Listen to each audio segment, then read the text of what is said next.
Hello, friends, and welcome to the Bikes for Death podcast. My name is Patrick, and I'm your host. And today's episode is with Dr. Seth Wood. I'm particularly excited about this episode. I first met Seth at a wedding there in Oklahoma, and some of the guests at the wedding wanted me to meet Dr. Seth Wood. And when I did, I found out that he was using my podcast in his course there at the university at OSU in Stillwater, Oklahoma, where he teaches. And to be honest, in that moment, I was shocked. And I don't remember anything that he said. So I took the opportunity 2 years later to ask him about what his course was and how my podcast fit in. Got to admit, I was pretty curious, but this podcast is not about that by any stretch of the imagination. That was me satisfying my own curiosity. This story is really a powerful one in a lot of ways. In 2013, he was the victim in a vehicle accident crash. We're going to get into how we address and talk about these things later on in the podcast, but he was the victim. He was hit by a car that didn't see him, and he nearly lost his life for real. And it was at that same time that Bobby Wintle, who is the owner of District Bikes there in Stillwater, and now the founder of the Midsouth gravel there, 2013 would be the first year that for Midsouth, which was at that time called LandRun 100. And that first year, Bobby Wintle, not knowing Seth, decided to donate a portion of the proceeds from the race to Seth Wood. And what unfolds is a beautiful story that really showcases the power of this community. And I'm not going to tell their story for them, but I do want to share that I think that this is a special episode, and I hope that we can all get something out of it, and we can all learn the value that this community has and the impact that it can have in people's lives. And I appreciate Dr. Seth Wood for coming on and sharing his story so openly and from the heart. It really did touch me. And as I have had an opportunity to sit on it for a few days now, I found that his story was particularly profound for me. And I hope that you will get something out of it as well, too. It's an unfortunate thing that he was involved in that accident, but oftentimes in life, it's not what happens to you, but what you do and how you respond to the events in life. Okay, well, again, I'll let Seth tell his own story. All right, well, before we get to the show, we just have a few matters of business to attend to. This episode is supported by Experience Fayetteville and the Fayetteville, Arkansas community. Fayetteville is excited to once again be the host community for the 2021 Arkansas High Country Race. It's quickly becoming known as one of the most challenging bikepacking races in the country. The 1,000 plus mile Arkansas High Country Race departs from downtown Fayetteville on Saturday morning, October 9th. The race follows the perimeter of the Arkansas High Country Race, a series of 3 mixed surfaces loops that connect several of the state's stunning natural regions, including the Ozark and the Ouachita Mountains and the Arkansas River Valley. And new for 2021, race officials have announced the creation of the short circuit race. This is an opportunity to experience just the northwest loop of the route. The shorter 240-mile distance is perfect for somebody who's looking to push their limits on a little bit shorter course. Now, registration for the 2021 Arkansas High Country Race and the Short Circuit Race opens June 1st, 2021. That's June 1st, 2021. Mark your calendars. Each race distance is limited to the field of 50 competitors, and they expect them to fill up fast. Additional race information, including links to register, can easily be found by searching High Country at experiencefayetteville.com. All right, and you didn't think that I was going to forget to thank our newest patrons, did you? So we've had a nice group of people sign up to be sustaining members of the show since our episode last week with Ride with GPS on route building. So this week's new patrons are Kelly Wolverton, Seth Wood. Yep, the same Seth Wood that is on the podcast today. Appreciate him stepping up. I actually had the opportunity to thank him in person for being a patron, and I completely fumbled that. But he still gets a shout out. All right, and all the way from Canada, we have Hacient Gautier. Hope I got that one right. And all the way from Finland, Antti Leskinen. I hope I got that one right too. And lastly, we have Andrew Honorma, who's actually going to be our guest on next week's episode. So you have that one to look forward to. I really appreciate everybody stepping up. I always say it, but it really does mean a lot. We have a new initiative. I am now asking you to hire me to be a full-time Bikes or Death podcast host. Over the last 3 years, I've juggled family life and work life and podcast life, and it's been a really good run. But as we get into a later season in the podcast, I'm looking to devote more and more time to it.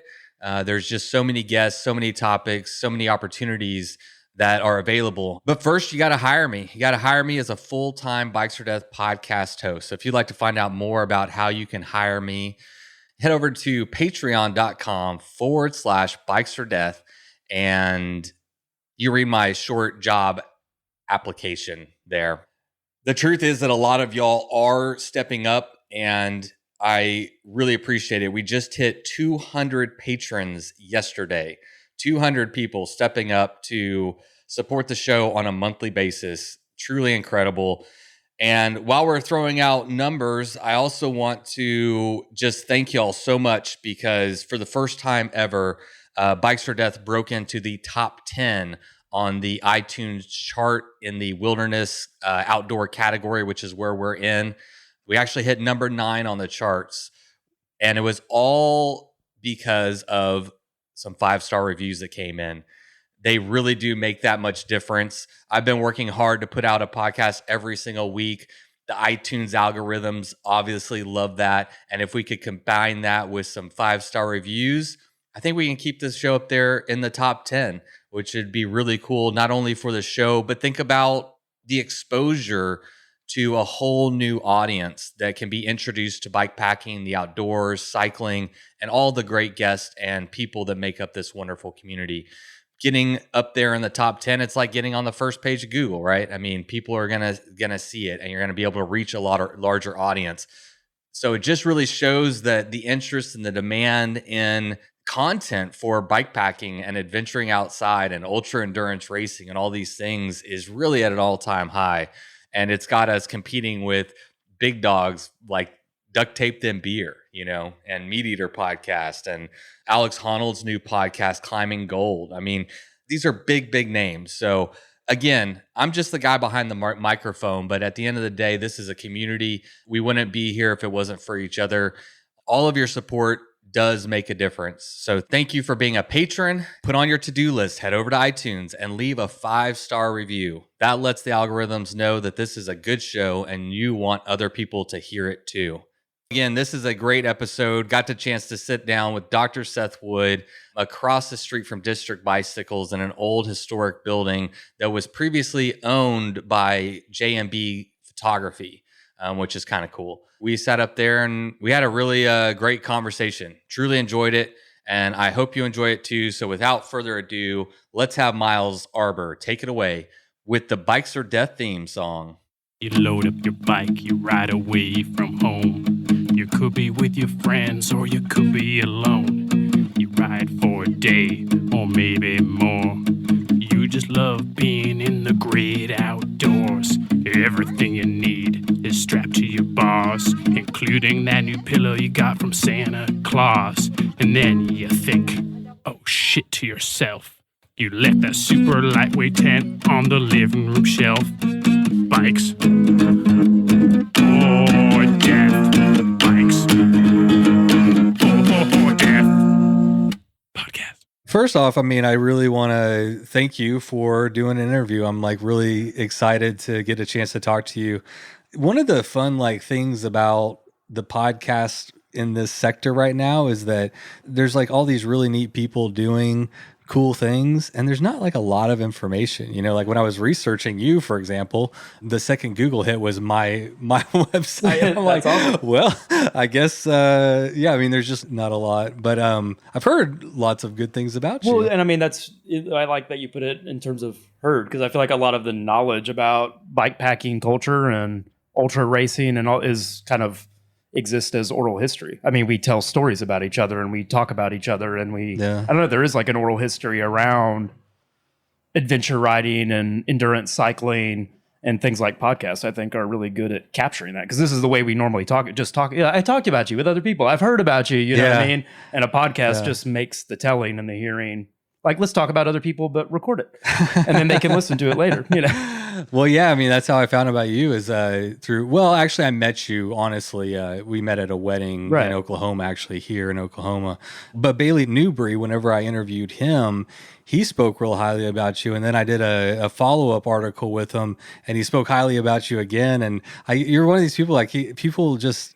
your name like comes up a lot, you know? And so it's kind of like, it's fun to just like get to know the people that are doing this, you know? I don't know if that makes any sense, but it's really, it's exciting for me, you know? I think it's one of the things that became very exciting for me about riding bikes, is I felt like right after I started riding bikes seriously, especially because of my relationship with the people at District Bicycles, I very quickly met a lot of people who were already very well known and very successful in the bike industry in a host of ways. You know, like within the first several years of me, you know, riding bikes, I had met Bailey. You know, Bobby introduced me to Bailey at Gravel Worlds. I think it was. I think we had pizza one time before Gravel Worlds. He's like, "Hey, this is Bailey." You know what I mean? And it just, working part-time at a bike shop and becoming friends with people who work at a bike shops kind of made it easy to meet people in the bike world. And suddenly I felt I knew all these people that it took me years to appreciate just who you were getting to know. You know what I mean? Yeah. Like, well, that's the thing. I got to go into Golden Saddle Cyclery after hours and assemble my bike one time when I did a trip out there. And it was only like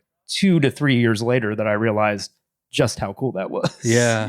Well, that is the point, right? Like when I met you a couple years ago, I didn't know your story. People were at that wedding, I remember, were like, "Hey, you got to meet Dr. Seth Wood. You know, this incredible guy and all this stuff." And so someone like brought me over to you. Yeah. And I actually wanted to ask you about that. So I guess that actually turned out to be a good segue. But so the first time we met was at Thomas and Gabby Adam.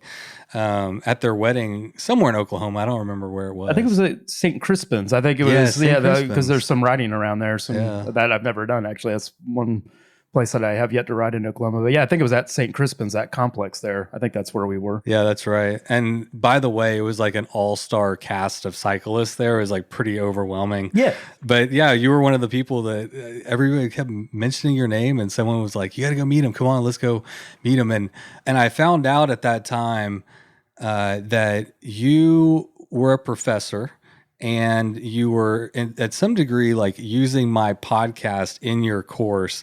But like, honestly, I was so shocked that I don't remember what you actually said. Like, I don't know. Oh, okay. I still don't know. Like, I'm sure you told me at that time, like how like interworked into your class, but it might be like a little bit for my own personal interest here. But I am curious. Like, I mean, I remember what I said. So, well, I'll just give a quick bit of context. So I was then teaching a class, which is like a 1 credit hour class that's for the Honors College at Oklahoma State University. So the students just get 1 credit hour doing it, which means they only meet 1 hour a week.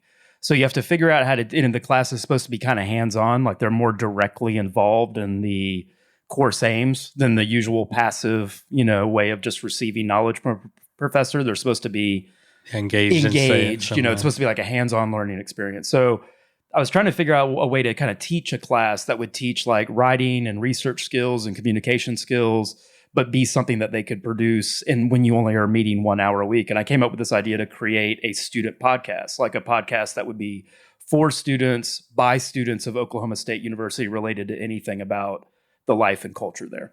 And this was the first semester of the class. I've now taught iterations of this class over several semesters, and now the podcast is a real thing. It exists. It's called Stuff OSU Should Know. Okay. And they've created it, and they've got this whole social media presence now, and the experiment eventually worked. They created a podcast. At that early time, this was like when I was first trying to get this concept up and running, And I was using your podcast as an example of getting them to think about the difference between scripted and unscripted podcast recording. Like I showed them lots of examples of podcasts that I would describe as like being very, very scripted, where you could tell the people were literally just reading off a piece of paper. And I would point out to them, like, is this fun to listen to? And they're like, no. And they would all universally agree that that wasn't engaging to listen to. And then I had them listen to a podcast that was very unscripted, that clearly had no outline, but was just kind of people talking. And they're like, this is kind of overwhelming. It's hard to distill the main points. And I brought in your podcast as an example of a podcast that I thought was like achieving some kind of balance between, he's clearly got an agenda, right? He's got an outline. He's got an outline that he's following, but he's not following a script. Like there's room for improvisation and chance, you know, and I was kind of using your podcast as an example of kind of like achieving some sort of, I don't know, just balance between improvisation and scripting. And I was like, and you have to do that with a podcast. One way or the other, it gets kind of unlistenable. You have to kind of achieve some I agree. balance. I never really thought about it, you know. First of all, thank you. That's actually a really nice compliment. But yeah, I just kind of fumbled around trying to find what works, but I just naturally knew I wanted to allow room for conversation. And you actually nailed it, man. Like, I mean, you're sitting here with me right now. Like I have bullet points. Oh, good. You know, like it's just like, it goes in order, like 2013 to 2020. Sure. And then I've got, you know, a few like little like, well, those are like newspaper. There was some from the newspaper article. I got some like quotes in there and stuff that I thought were kind of interesting. Like that's what I mean. You have an agenda, you have a strategy, but you're like open to things happening, you know? Right. I don't know. That's what I was trying to kind of figure out a way to communicate, because I'm not an expert about podcasts. I'm not like, it's not like I have a degree in podcasts. I just thought it was a good medium for teaching this class. Yeah. And I told him that. I was like, I'm not an expert. I listen to some podcasts like you probably do. And I brought in 3 different examples of podcasts about cycling because I was like, this is what I'm interested in. Yeah. And I, at the time, Justin Dubois was still doing his Desolationist podcast. But one of the things that I thought was really interesting about the Desolationist podcast was how unscripted it was. Like I would describe the Desolation as being highly improvisational. Like he set up times and places to meet people, but you could easily tell that he had no agenda. It was just like, let's let something happen. Yeah. And on the one hand, that's kind of exciting and interesting, but on the other hand, it's really risky, you know? So I was kind of trying to talk to them. It's very hard to do. Exactly. That's harder to do. Yeah. It's easier. Like what I'm doing is easier. I plan, I prepare. Right. I have, you know, some thoughts. Like I know a little bit about you, what I could gather and stuff, you know? And yeah, I mean, I don't come in with an agenda, but I like to be, and this is something I'm trying to get better at, is being more prepared. Because there's certainly times as I've gone through my journey of learning how to podcast where I've actually experimented with, you know, coming in very unprepared, like the Rebecca Vader one. I remember in particular, like I don't think I did any, like because and the Alexander Houchin one, actually, that was a 3-hour podcast. And the interesting thing, it's like, that was another one where there was kind of whispered, this was like right before DK 350 that she did. And then this was 20, I think this was 20, so that was 2019. So I interviewed her right before she did the DK 350 and the Tour Divide. And those two things kind of really like put her out there a lot more. I didn't realize the gravity of who I was coming in to talk to, but there is beauty in that too, because you walk in and you're just like, holy fuck. I mean, but I'm just going to chase it wherever it goes. Sure. You know, you're just on the ride. And for Alexandra's own part, I bet it's refreshing for her to meet someone who doesn't approach meeting her as a big, you know, moment of gravity. You know, it's probably refreshing for her to just have someone who will talk to her like a person. And I will try to treat everybody the same because, like, I mean, you know, Lael is a huge icon for me personally and a lot of people. But I mean, I've interviewed her 3 times, and I mean, it's just like, well, right, you don't have to like prepare as much for the most recent time you interviewed her as you probably felt like you had to the first time. So, No, I prepare more. Oh, really? Yeah, because I have to like keep outdoing myself, don't I? Like I have to find new things to talk about, and like I want to get to know her. I'm always interested in getting to know people's stories. Yeah. Like I don't know. I mean, to me, those stories about people matter. Those are the ways that we like relate to each other and understand like. I mean, we're talking about bikepacking, all this, and we all love that. But I like to know people's motivation. Like, I mean, everybody experiences the world differently, and so everybody's experiences are unique. And I think we can all learn from them. And for whatever reason, like the group of people that do this kind of stuff and adventure and bikepack in this kind of way, I haven't met one yet that wasn't pretty down to earth and an interesting person. For my part, I agree. I think people who ride bikes are and you're in the good bike people. And you work in a bike shop. I mean, there's a reason for that. It's because I came to Stillwater, Oklahoma for a job at a university, but that did not give me a friend group. It did not give me a community. Yeah. Like what brought me a sense of community and family and belonging living in this new strange place was bikes and the people around bikes. I still don't have a family at OSU. I still don't have belonging at the university or even in my department. I don't even have an office on campus. They demolished it. But I have a home at District. I have people recognize me on the streets because of the shop, because of bikes, not because of anything. Well, you probably have, I don't know, you want to use the word fans, but people who follow you around the world at this point. I mean, I want to back up and get to, because well, let's just get there right now. All right. Your story is remarkable because of an accident that happened, and it's like a bad thing that happened to you, and it's how you've. And again, I have never met you until today. I mean, other than that one time, but this is our first time to really sit down and get a chance to talk. You know, just like as an outsider looking in, it seems that crash sets your life in this direction that's actually pretty cool. Like, I mean, it gave you this family and this community. So before we get to the accident itself, I actually wanted to, if you could just give me a brief snapshot of like, because I know you were a commuter cyclist, and like, what were you in the cycling community? Like, what was your... You mean before the crash? Before the crash. So about a year or a year and a half before my family and my family then was myself, Ariel Ross, my wife, and Mark, our son, who was 4 when we moved to Stillwater. But a year before we made that move, I had started riding my bike to Lowe's in Atlanta because I was working as an employee of Lowe's just to make money while my wife and I tried to figure out how to land jobs in a economy that wasn't well designed for people with comparative literature degrees and lots of debt. So I was working at Lowe's full time to try to pay the bills and keep the lights on while my wife and I were scrambling to finish our degrees and begin to apply to a very bad job market. And we only had one car and we had a small child. And I was like, I can't leave you with no car all day for it just to sit in the parking lot of Lowe's. So I started commuting in Atlanta largely out of necessity, just not being able to justify taking the car to sit in a parking lot at Lowe's all day while my wife and son didn't have one, especially in a very car-centric city like Atlanta. So I was actually gifted a bike by a professor of mine. It was a lady's bike, an old Trek, and she was like, I'm not using this. You should have it. And I rode that back and forth to work and commuted on it.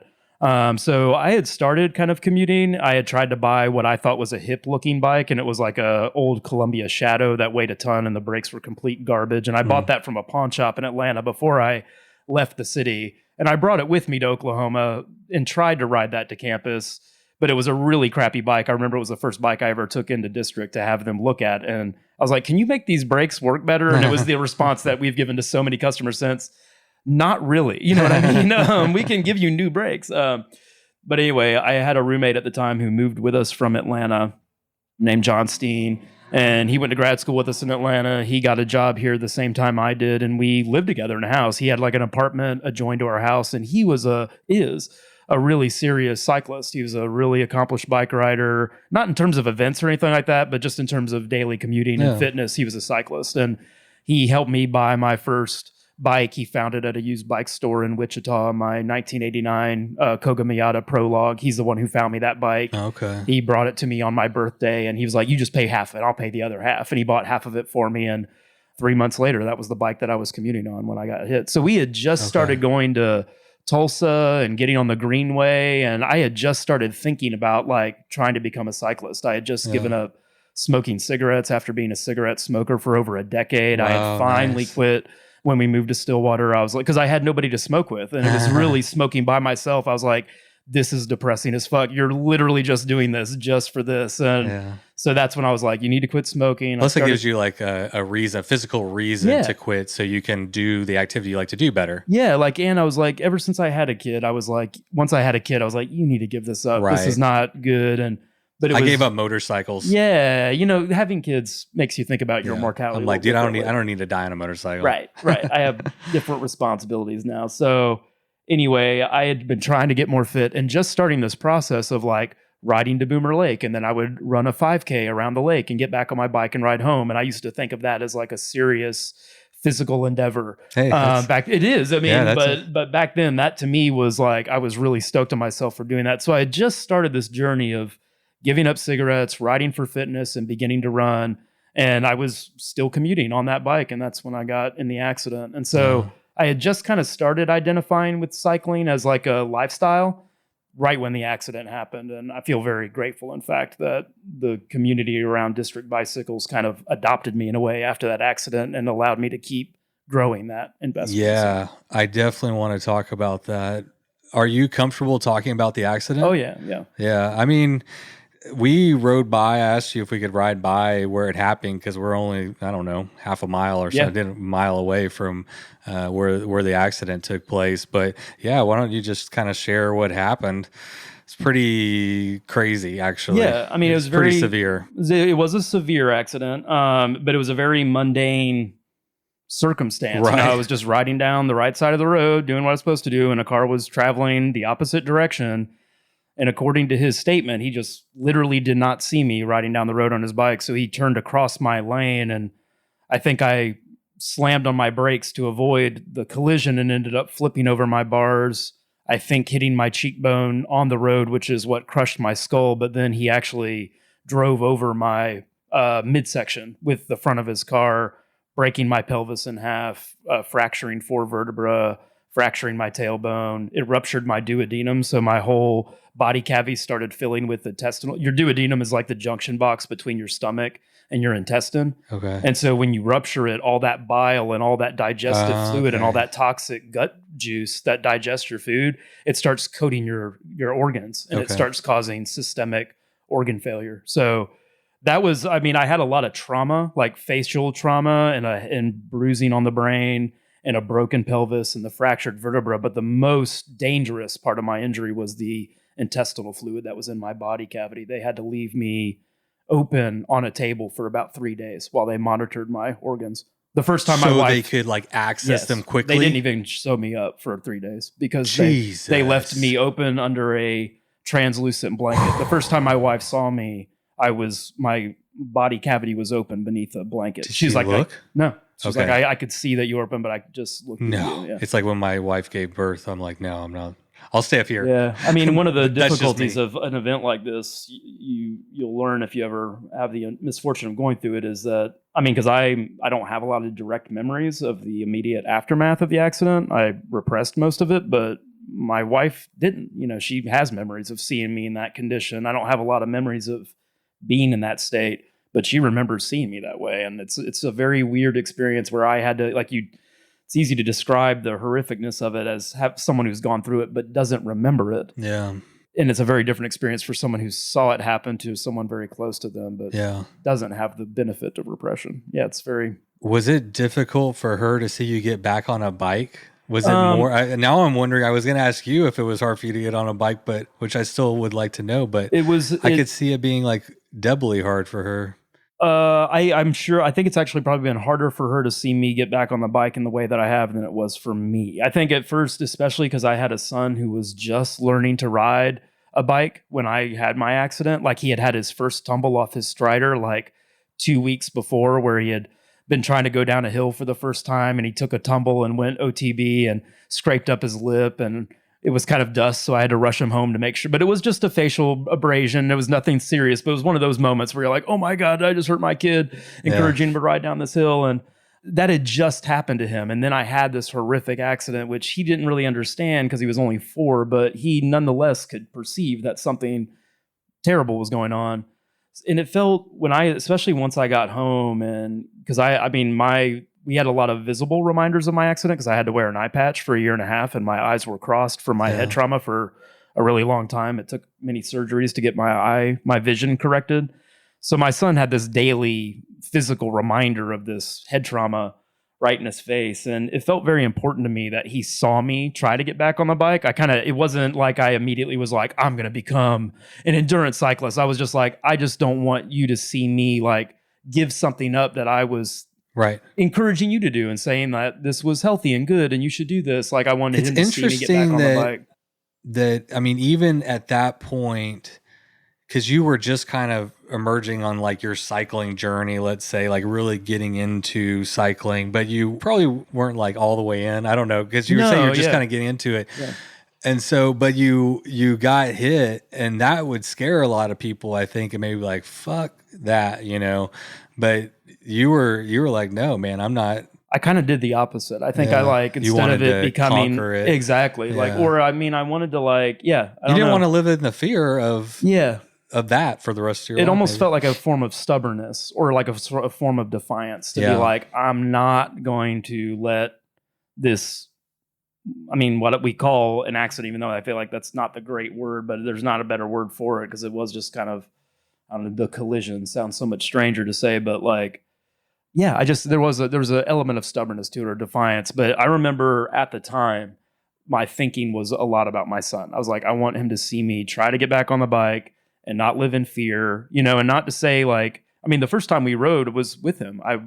He went with me to district. I carried the bike to the shop. I said, hey, I don't know if this bike is ruined or not because the chain was just off and no one had really touched the bike since the accident, but it wasn't destroyed or anything. And I took it, and within 45 seconds, Bobby Wintle had the chain on. And he's like, dude, it was just a misaligned handlebar and the chain was off. And that was it. He's like, it's fine. Yeah. And I was like, sweet. And I took it out of the shop. And I remember we got over. So, I mean, you really went over the bars, and the bike didn't sustain much damage. It went out from under me. Yeah, the bike didn't get run over. I have a little dent on one of the rear chainstays where it initially happened.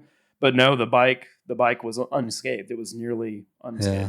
So what injuries did you sustain, and what was that recovery process like? I know it was pretty grueling. The skull fracture was a really big deal because it went from about the middle of my forehead all the way to the base of my nose. Like that's how much broke. They had to remove all the sinuses on the right side of my head. So I don't have any sinuses on the right side of my head. All of that was collapsed in on itself and removed. My orbital socket was completely crushed and had to be reconstructed with metal plates. And then there was the bruising on the brain that occurred when your skull crushes and didn't sit on it. Fortunately, because I had a helmet, and that's what, every surgeon said, if you had not been wearing a bike helmet, there's no way you would have gotten off that road, right? Because it limited the amount of trauma your brain sustained. You got a big bruise, but the swelling went down. What happens at a certain point, they tell me, is when the brain hemorrhages, when it receives too much trauma, like all the cells that are supposed to be inside your brain start kind of pouring out. It's almost like a floodgate in a dam or something like that. And once there's a big enough crack, they start.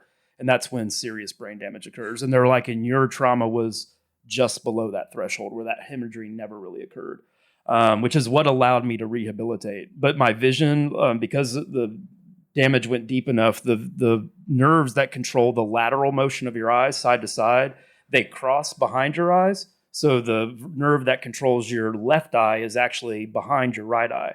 So when my right side was crushed, my left eye became completely paralyzed in the corner of my eye socket. Okay. And eventually, when enough healing happened, I was able to train it to pull it out just a bit. But if I pulled it out, the other eye would fall in. Oh. And it was just nerve damage. It was like the nerves were completely paralyzed and forever damaged. So what they have to do is literally snip the muscles, because you have 4 muscles around your eyes that control it like the cardinal points on a compass, north, south, east, west, and that's what controls your eye movement. And they have to snip those muscles and surgically reassign them to straighten your eyeballs. That's amazing. Yeah. But I have no peripheral vision in my left eye. I can't move it further than center because so that's not great being a cyclist. It's been a challenge actually, especially riding trails. Like, you know, I have no peripheral vision on my left side. So to make a left turn, I have to pivot my whole head to see where I'm turning. So, yeah. And I was even thinking cars, because cars are always on your left. That's exactly where cars pass me. I have no peripheral vision on the side where the traffic is always coming. Yeah. Man. So I'm curious, like, where you stand, or maybe even like what the process you went through of like anger, resentment, being pissed off at the dude that hit you, or I believe it was a guy that it was a male. I never met him. I remember being asked if I wanted to meet him when I first got back to Stillwater. I think Ariel, his parents had been in touch with Ariel via cell phone, and they had said he wanted to meet me, and I really wasn't ready because I was very disfigured, like I couldn't hold my head straight. Like I had to hold my head to a side to like walk in a straight line. And I don't know, I just felt I felt very grotesque. And I was like, I don't really want to meet anybody new right now. And I didn't really want to see him. But I remember distinctly, and this was in rehab, when I first started becoming like fully conscious of my body and the situation that I was in. It wasn't really until I was discharged from the ICU that I have any coherent memories. But I remember really in rehab kind of like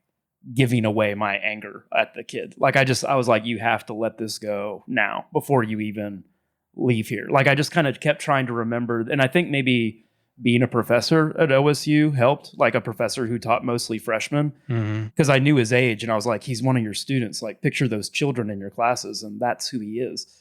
Like he's a child, you know what I mean? And this is probably going to ruin his life, just as much as yours, were there repercussions for him legally? He got a $75 failure to yield ticket.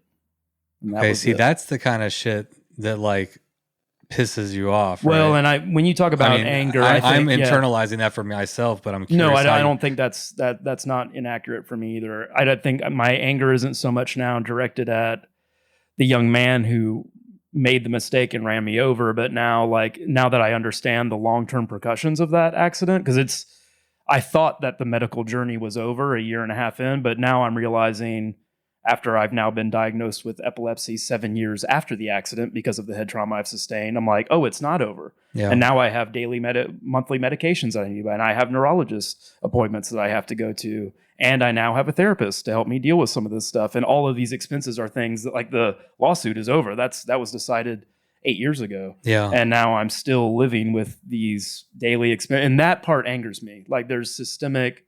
And when I was dealing with the legal, I did not get, I got $5,000. Whoa. Our settlement was, because I got $15,000. Still. Yeah, $15,000, but that's nothing. I know. They liquidated his insurance policy, which was valued at $50,000, and that was the dissolution of my legal case. Was they dissolved his insurance policy, which was valued at $50,000, and that was split 3 ways evenly: my lawyer, Blue Cross and Blue Shield, and me. Yeah. And really the person who lost in all this financially is Blue Cross and Blue Shield, because my care total after a year and a half was over $900,000. Jesus. $900,000. It was almost $1 million it took to put my body back together. Yeah. And they paid that. Like, that money came from Blue Cross and Blue Shield. Like, well, I'm glad you had it. Well, you know what I mean? That's something too. Like, especially in the last 3 years, I have become a lot more sensitive and aware of what people go through who have things like this happen to them, who don't have insurance. Because if it would have happened to me a year prior in Atlanta, I wouldn't have had that insurance. Yeah, I don't have insurance. Exactly. You know what I mean? And like, yeah, I'm hearing this and I'm like, $940,000. Yeah. That was the total, and that's not even including since epilepsy. I'm sure you're familiar with the local news article that was written about you. It's actually a really good. Did you like the article? Did you think? Which one is it? The News Press one? I actually wrote it down. Yeah, Stillwater News Press. This was like right after the accident? I don't know when exactly they wrote it, but it was they talked about Bailey. They talked. Okay, no, this is. Oh yeah, sorry, it must be because they were talking about Tour Divide and all that. This is the article that was written about my Tour Divide run, and it was kind of telling the backstory. Yeah. The News Press did run an article the day after my accident, which I never really read, which was apparently really graphic, which was like celebrating details of like the state my body was in and where the blood was. And my wife actually had to write the News Press and say, this seems a little insensitive. Could you tone down on the details? Like, we still have to live here and stuff. Yeah. And they apologized to her because they had actually gone out of their way to. I don't want to. Let's tackle this other one I'm mad about. That one is a good article. That was actually very well written. I think it's well written, but this stands out to me, and I wonder if this bothers you or if I'm just whatever. But so they say Wood, an English professor at Oklahoma State University, commuted to work from campus on his 1989 Koga Miata, a steel road bike. So we know who is riding what. One day during Wood's second semester at OSU, as he biked to work, so again, you're riding your bike to work, a silver Infiniti pulled into his lane and headed to a parking lot on 1574. So we don't know that a person was driving this vehicle. Yeah. We don't know that the person hit you when they turned into. Reminds me of police reports that say the gun went off, right? Yeah. It speaks to what you're saying. It's like accidents happen, and I don't know. I mean, don't want to get in all the cell phones and all the distracted driving. I mean, that's a huge issue. But what has really bothered me in incidences like this is the reaction from, the community.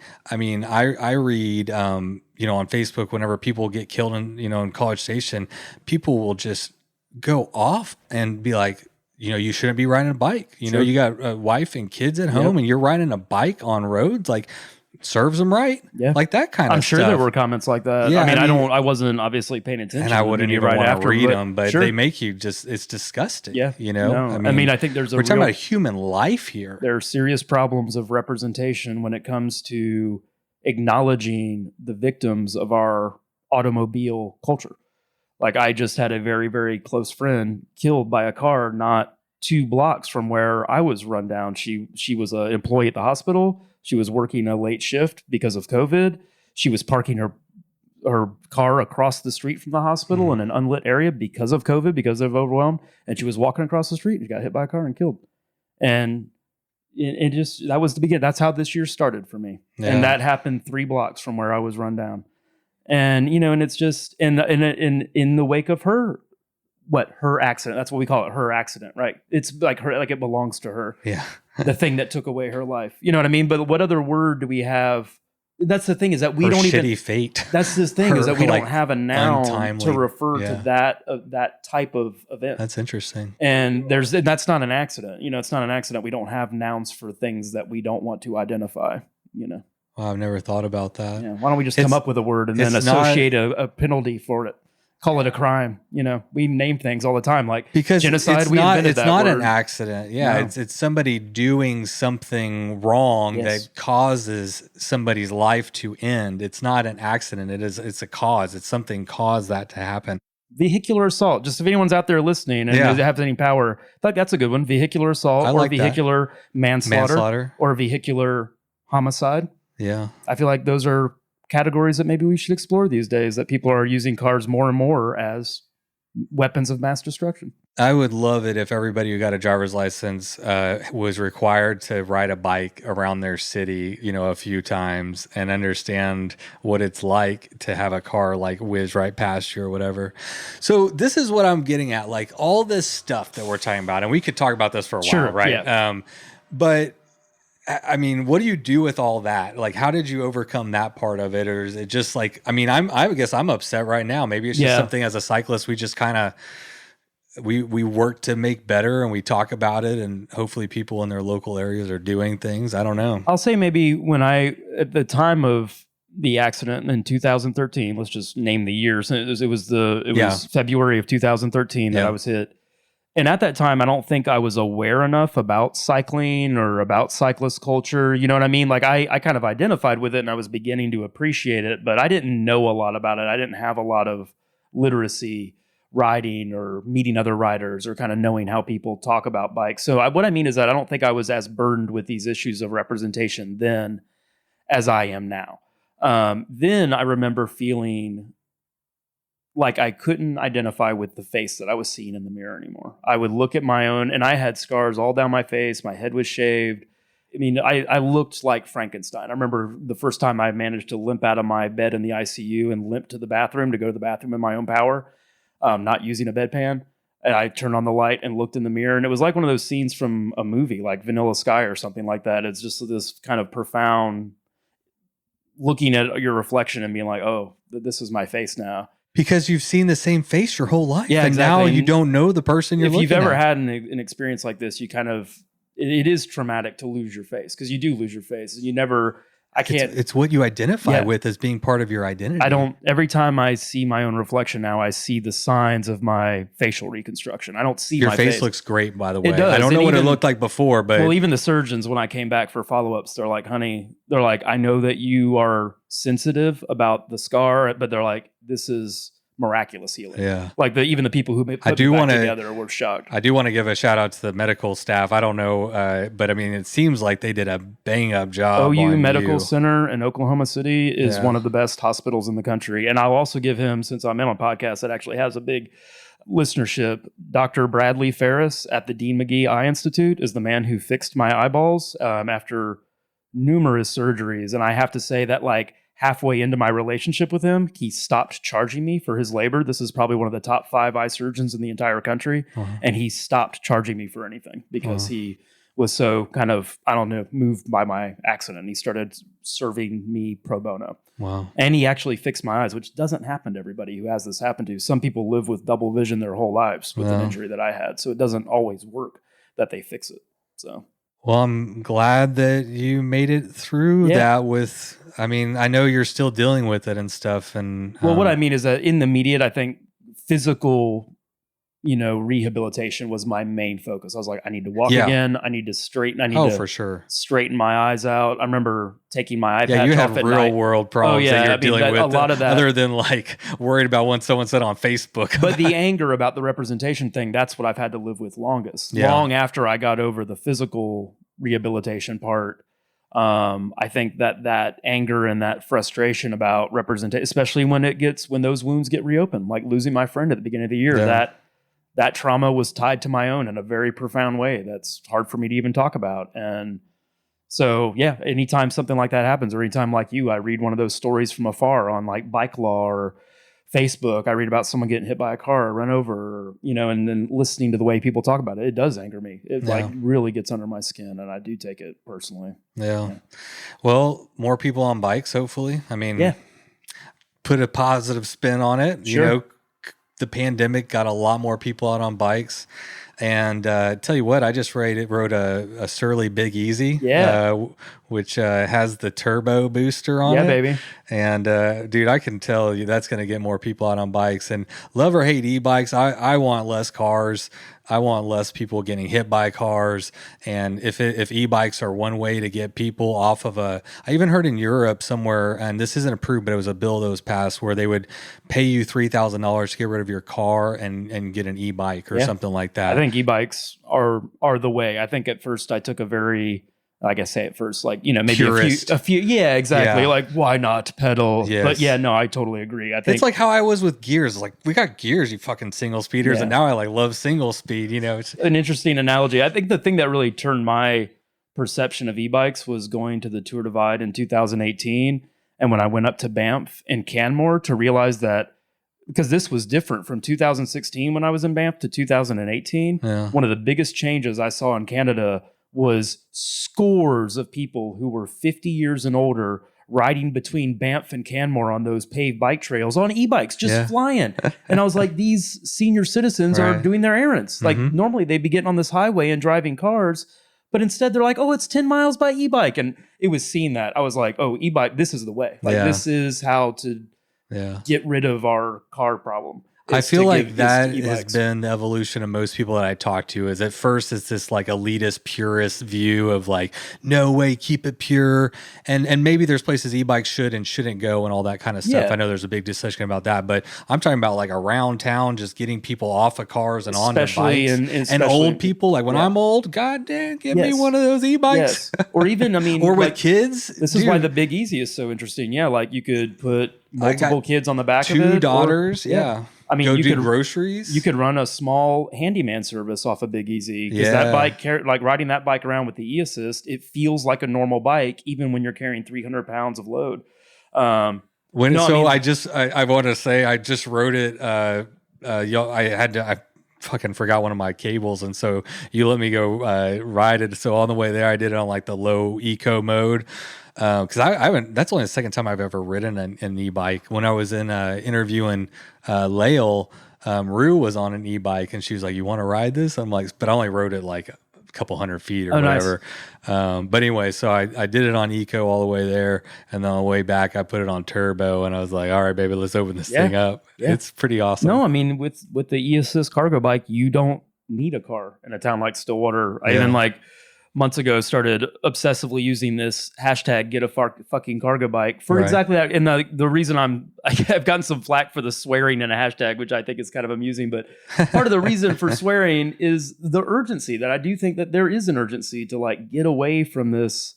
Mine is go ride your damn bike. That's my tag. Exactly. It's there is an urgency to it. Like, and I think cargo bikes especially have this ability to replace a lot of the work we're making automobiles doing in small towns like Stillwater. We don't need as many cars going around doing errands as we could do on an e-cargo bike. Yeah. Obviously, we need cars to carry and do some things, but not as many things as we're making them do. How much is that bike? I'm curious. Do you know? The Big Easy? Yeah. I think it's about $5,000. Okay. So it's the price of a car. Yeah. It's, I mean, my van car. Well, my van was $5,000. So, I mean, I'm a cheap ass. Well, I mean, a car that you're going to have to invest in. You know what I mean? If you spend $5,000, like what I mean is that you're going to have to put money into that car, know, on a year. Like, but whereas you make that investment in a Big Easy, and all you need to do is plug it into an electrical socket. Yeah, that's sweet. I really want one. And and keep the chain loose. I need to get sponsored by Surly. Yeah, man. So fill in the gaps for me. This is what I think I know is that in 2013, after your accident, or maybe it was in 2014, Bobby Wintle, it was the first year of LandRun, which is now Midsouth, that they donated the some of the proceeds to your recovery. Yeah. So when I was unconscious in the ICU after that collision, the first LandRun ever happened. Right. I didn't know about it in the lead up to it. So when I kind of came to in rehab and I was coherent enough to ask my wife, like, because I remind you, like, I was the only one who had the university job at the time. I'm the one who had money in his bank account. My wife was broke. Like we had no money when we moved to Stillwater. So I suddenly was like, oh my God, what are you doing for money? Like, how are you, and she was like, it's okay. These bike people showed up, you know what I mean? And that's suddenly when I became aware of District. She was like, yeah, like these people donated all this money to your recovery fund because there was this race that was going on and they've been bringing us food and they gave us money and all these donations. And I was like, oh, wow, like incredible. And that was the first time that I'd ever heard about this movement on the part of the cyclists in Stillwater to like help support my recovery. Right. And so that was kind of the first I heard about it, was just the money they raised at the raffle.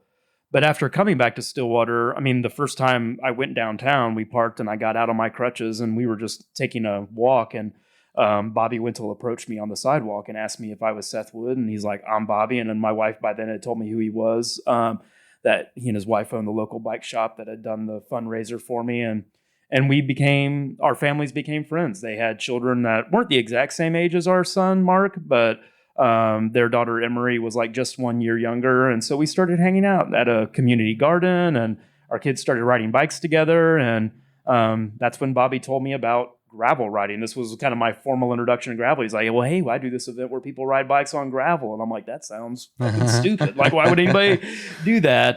But this began, I mean, we met under these kind of.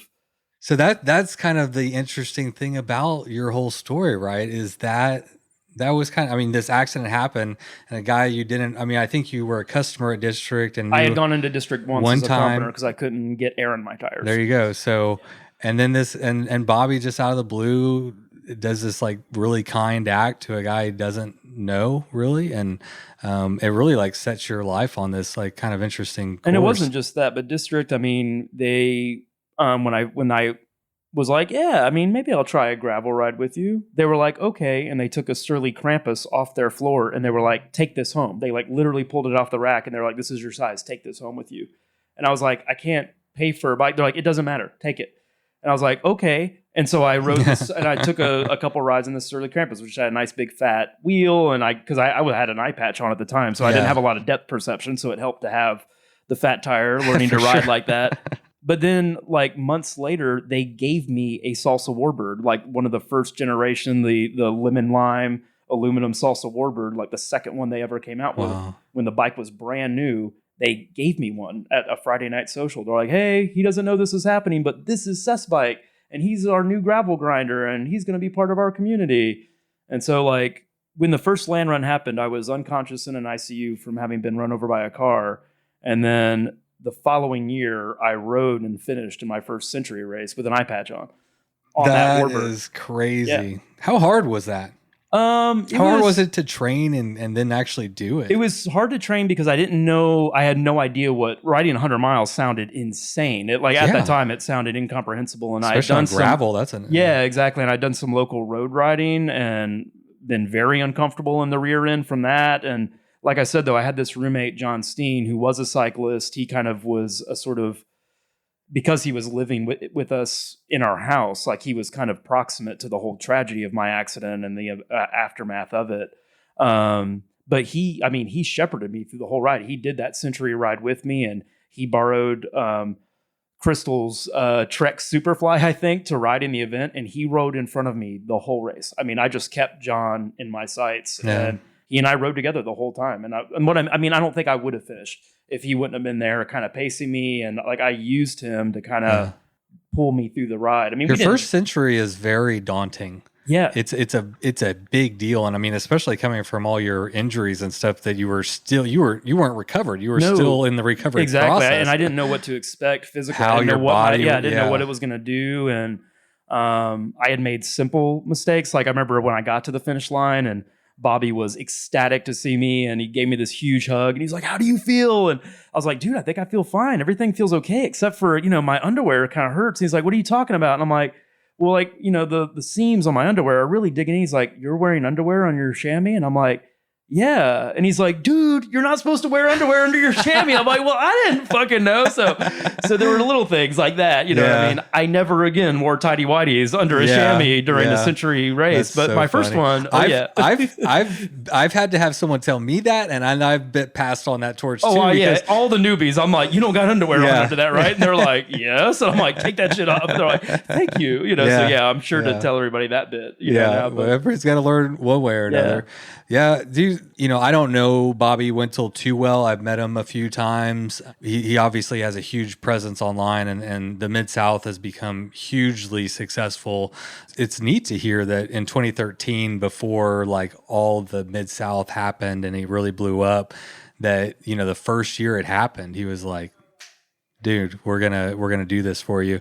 And then like to just the community. Man, it's just such a great community. I think it's a good. No wonder you fell in love with. Well, that's what this, I mean. It's like how could you not? I had never met people like this. I had lots of experiences and known people, but I had never found myself just suddenly loved by a bunch of strangers. Who just I don't know. It wasn't exactly pity either. Like I didn't feel pitied by him. I didn't feel like sort of. I don't know. It wasn't really a charity. It was just like love. It was just, or it's. I think that's a great distinction. Charity versus. It felt like being loved. It didn't feel like, oh, these people are taking care of me when I can't take care of myself. It's like these people are loving me, and I didn't even ask them to, and I wanted to like reciprocate that. I wanted to. It made me want to give love. It made me want to stick around and. But see, that is the nice thing about your accident is it gave this chance for the community to like showcase and like, I don't know. I mean, it's how I think we overcome all the negativity that we're talking about, and all these things that bother us as cyclists greatly.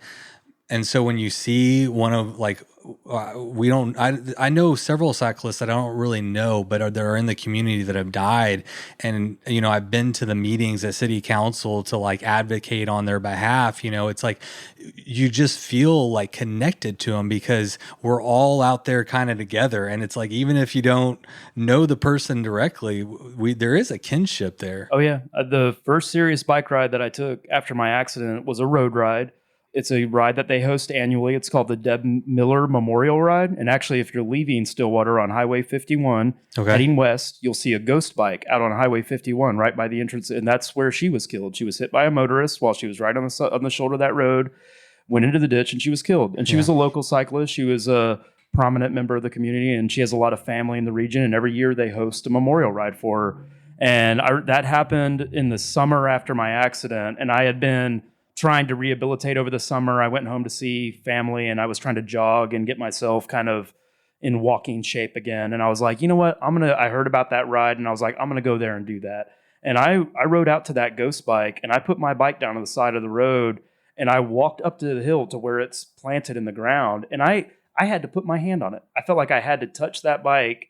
And I remember speaking to her, like in her absence, and I'm not even a super spiritual or person, but I did feel like I was doing something. There was some type of emotional labor that I was performing, or something that I was leaving out there.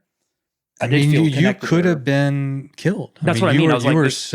You were almost her. You know, you were almost a ghost bike. I was, and I'm not trying to like overinflate the situation. Like just factually, it was facts. Right. I mean, and when I woke up.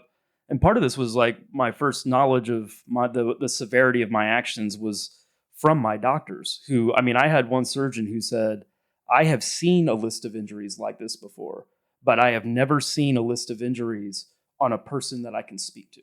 They're like, you need to feel very fortunate that you are still alive. They're like, nobody has as much, like people can survive the abdominal trauma. People can survive the head trauma. Very few people just survive both. So how do you feel? Do you feel lucky? How has it changed like your perspective? Because I mean, my dad died at a young age, and man, that hit me hard. Like he died at 58, working his ass off, never really enjoying life because he just worked so hard. And I was like, dude, okay, that's not the way. Like we need to enjoy the life that we have while we have it. So anyway, I mean, It did. I mean, I think it really made me take stock of, I mean, I think it happens to everybody who has a sort of close encounter, close brush with death. You tend to take stock of everything in your life and kind of rethink all the decisions that you've made. And I came out of it realizing that while I had invested most of my time and energy in terms of my own mind and in my education and in my own kind of intellectual development, I realized that year in 2013 that I had been kind of letting my relationships with people kind of suffer while I was honing my mind. You know what I mean? It kind of made me realize that I had regrets about my relationship with my son and my relationship with my wife. And I was like, and if you had died, there would have been no time to even be aware of those regrets, much less do anything about them. That's a chilling thought. Yeah, it is. It makes you take a really kind of cold, hard look at yourself and wonder what's important. And in some ways, since the accident, I've actually found it more difficult to kind of care about the forms of like professionalization in the academic world that I was really, really like beholden to. Like when I got hit, they've been harder to commit to since, because I'm like, I maybe don't care about that as much as I used to. I totally sympathize with that. I'm not trying to be a total hippie, but I mean, life is short, life is precious, and what are you going to do with your time on this earth? You know, like how are you going to live the fulfilling life that you want to have, like, and prioritize those things, you know, and it's not selling houses for me, you know. And when that happened to me, very few people in the English department that I had just called my new home, as they call it, your academic home. Yeah. Very few of them turned up at my house. One, in fact. And he gave me a book. And he's like, hey, I thought you might like this book based on your interests. And he moved away. And you know what? He was a cyclist, John Billman, who rode the Tour Divide. And other than that, there was very little other contact. But the people who showed up, the people who poured love on my family and me, not even knowing me, were bike riders everywhere. Those are the people who turned up. Yeah, it's amazing. Yeah. And you kind of realize, you're like, oh, so who would have been at my funeral were a bunch of strangers to me. Yeah. Right. If that would have happened. Maybe I should become friends with all these people. Yeah. So I know that afterwards I read that you started to volunteer to clean the bathrooms, I think, at District or something. Well, I mean, District used to be located on Main Street, and it was a much smaller shop. It was kind of like shotgun style, where the shop floor was in the front street side, and then there was kind of like a very small compartmentalized back room where all the storage was, and the bathroom was way in the back of the building, very hard to get to, and it was like a closet. It was like a linen closet that lots of sweaty people used for a bathroom. So there, first of all, it was an impossible bathroom to keep clean. I just kind of felt like so indebted to the people of District that I just was desperate to find anything that I could do to support the small crew of people that was running this shop that had done so much for me and my family. So I was like, you know what?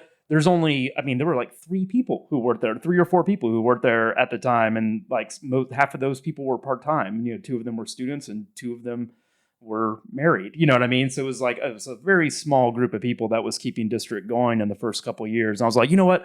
I'll clean the bathrooms after the Friday socials when they're all messed up. I'll do that. I'll take that on me. And then shortly after that, they moved to the new location, and I was able to volunteer to help them move all the bike racks and all the bikes. I was like, oh, no, I'll be there. I'll help you move all night. And I did. We stayed up all night one night trying to get the new shop set up. And through that involvement, I just kind of hung around in this part-time capacity that did kind of start as this more kind of custodial, I'll take care of the cleaning that no one else has the time to do. But I don't know, now, I don't know, my role at the shop is, I don't feel like that's all I do. It's, I don't know, really. I felt just kind of fill in the holes, that the shop needs filled, whatever that might be at the time.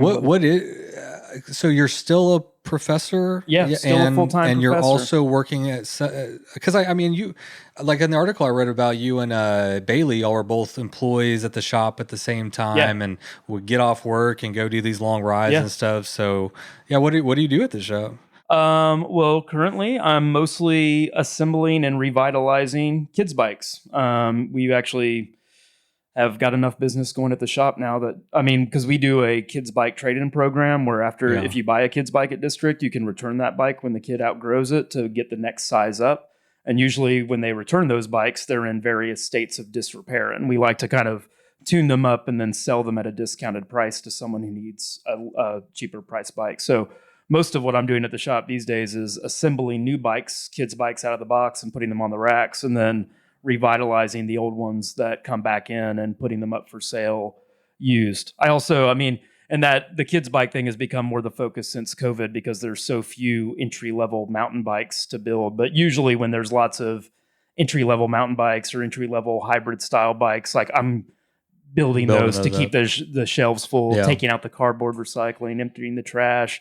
Also talking to customers on the floor. We try to, District Bicycles, one of the things we try to do is to be hospitable to everybody that comes in the door and not necessarily just try to sell people things, but to give people conversation and knowledge. And I'm good at telling stories, and my personal story has sold many bikes at District Bicycles. Probably helmets. Yeah, no, I'm good at selling helmets. I'm good at selling cutthroats. Anybody, I got lots of back when there were ample cutthroats in stock. I was very good at selling them because I've had lots of experience on them. It's a really cool shop, man. I think a lot of people are familiar with District because of the success of the Midsouth.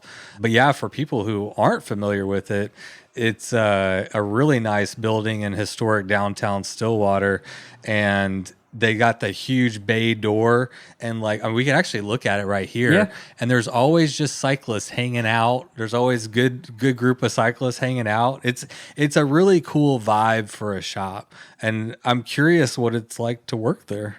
It's an honor, really. I think, even because of the bike shops have been surge with business since the pandemic, but we have fewer and fewer products to sell. You know what I mean? So it's a difficult time for people who are employed in the bike industry because we have lots of customer demand that we actually can't, meet as readily as we might want to. So what I mean is that because I'm a part-time employee, my hours have had to drop off somewhat in the pandemic. I don't get to work at the shop quite as many hours as I used to. And it was enough that it kind of got me thinking, well, is this really worth it financially? Because I do have another job. I'm a full-time university professor. I have 2 kids. I try to ride on my bike a lot. My plate is full, know? So it was is this job really worth it? And honestly, I could probably work at District 1 hour a week, and I feel like it would still be worth it to me because of I don't know, it improves my quality of life.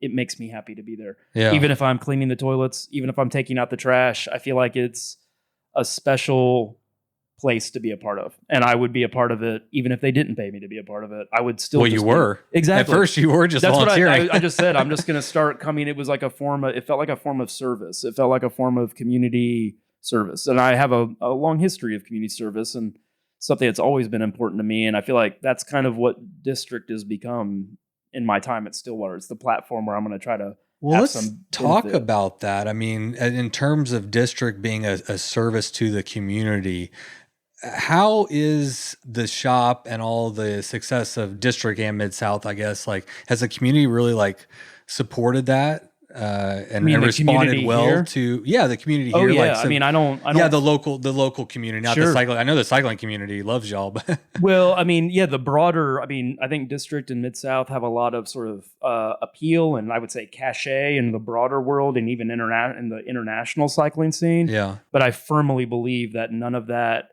national or international renown or celebrity would be possible without the involvement of our local community. You know what I mean? The thing that's kept District Bicycles alive as a bike shop are not the likes on Instagram from all over the world, but the people who come to the shop on the weekly and like buy bikes from us and buy custom builds and then trust us with custom builds. And, so I mean, and there's so much enthusiasm and support on our local cycling scene, so much togetherness and family that I don't really see the success of Mid-South and District going on as it has without that local. Yeah. I mean, it's energy. There's something special in the water here. It seems like there's a very healthy cycling community here. Was it always that way, or what came first? Was it District created it and then they came, or was it always here? There were cyclists here. I mean, the first bike that I think one of the first bikes that District Bicycles serviced was a bike that had already ridden the Tour Divide, that had been in a box for a full year, that had just ridden the Tour Divide by John Billman, who was a professor at OSU in the English department. So there are people who rode bikes here. Scott Nutt, who's one of our, I almost called him one of our favorite customers, but he's a friend. He's a family member. Scott Nutt's our boy. But he's ridden like over 40 Ragbris or something like that. You know what I mean? So there's people here who've been cycling for a long time, who did Oklahoma Freewheel a lot. But I think that there wasn't a place for them all to convene. There wasn't a place for them all to know to be.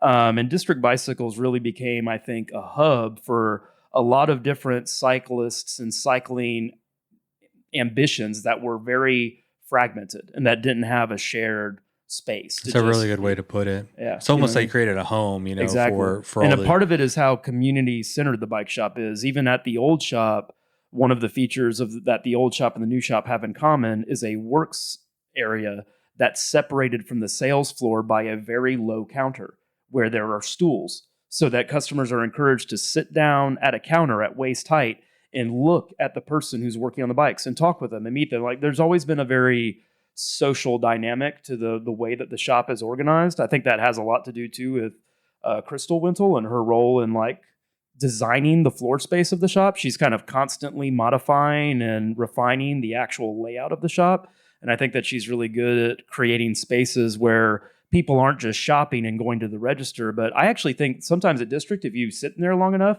you'll see that people don't know where to go when they pick something up and they want to buy it, and they look around like, where do I go to buy this? And it's like, good question. You don't know that, but if you would know exactly where to go if you wanted to talk to somebody, you would know immediately visually where to go. Yeah. And that's because that's the first priority of our space. And so I think District became like a space where people who already had all this kind of passion and excitement for bikes could kind of dump their collective energy, and it would stay there. Like that leather couch that's in the shop has been sitting there ever since they first opened. And man, if the cushions of that couch could speak, you know what I mean? They would tell the story of lots of different group rides, bike rides on that couch. I mean, that would have, if I knew that there wouldn't have been so much noise in District, we would be there for sure. Yeah. It is a pretty cool place. I mean, I was telling you, this is my first time to actually like visit Oklahoma proper, and so I've been one of those internet likers and lurkers, and obviously very aware of a lot of what y'all have going on. And like I've said, I've met Bobby a couple of times. I hear he's hard to pin down for an interview. Oh, I mean, probably just in terms of demand, but not in terms of willingness. I'm sure he would be super excited to I just hear sit down. He doesn't sit still very long. Yeah, I mean, that's actually maybe I would recommend getting in a van and recording with him on the move. That might be a good idea. Yeah, well, we were talking earlier about I want to get set up so I can record while I'm riding. So maybe that would be a good Bobby Wintle method. Just kind of leave him mic'd up for a full day. Yeah, just go and like ride around and chat and stuff. So no, I mean, I don't.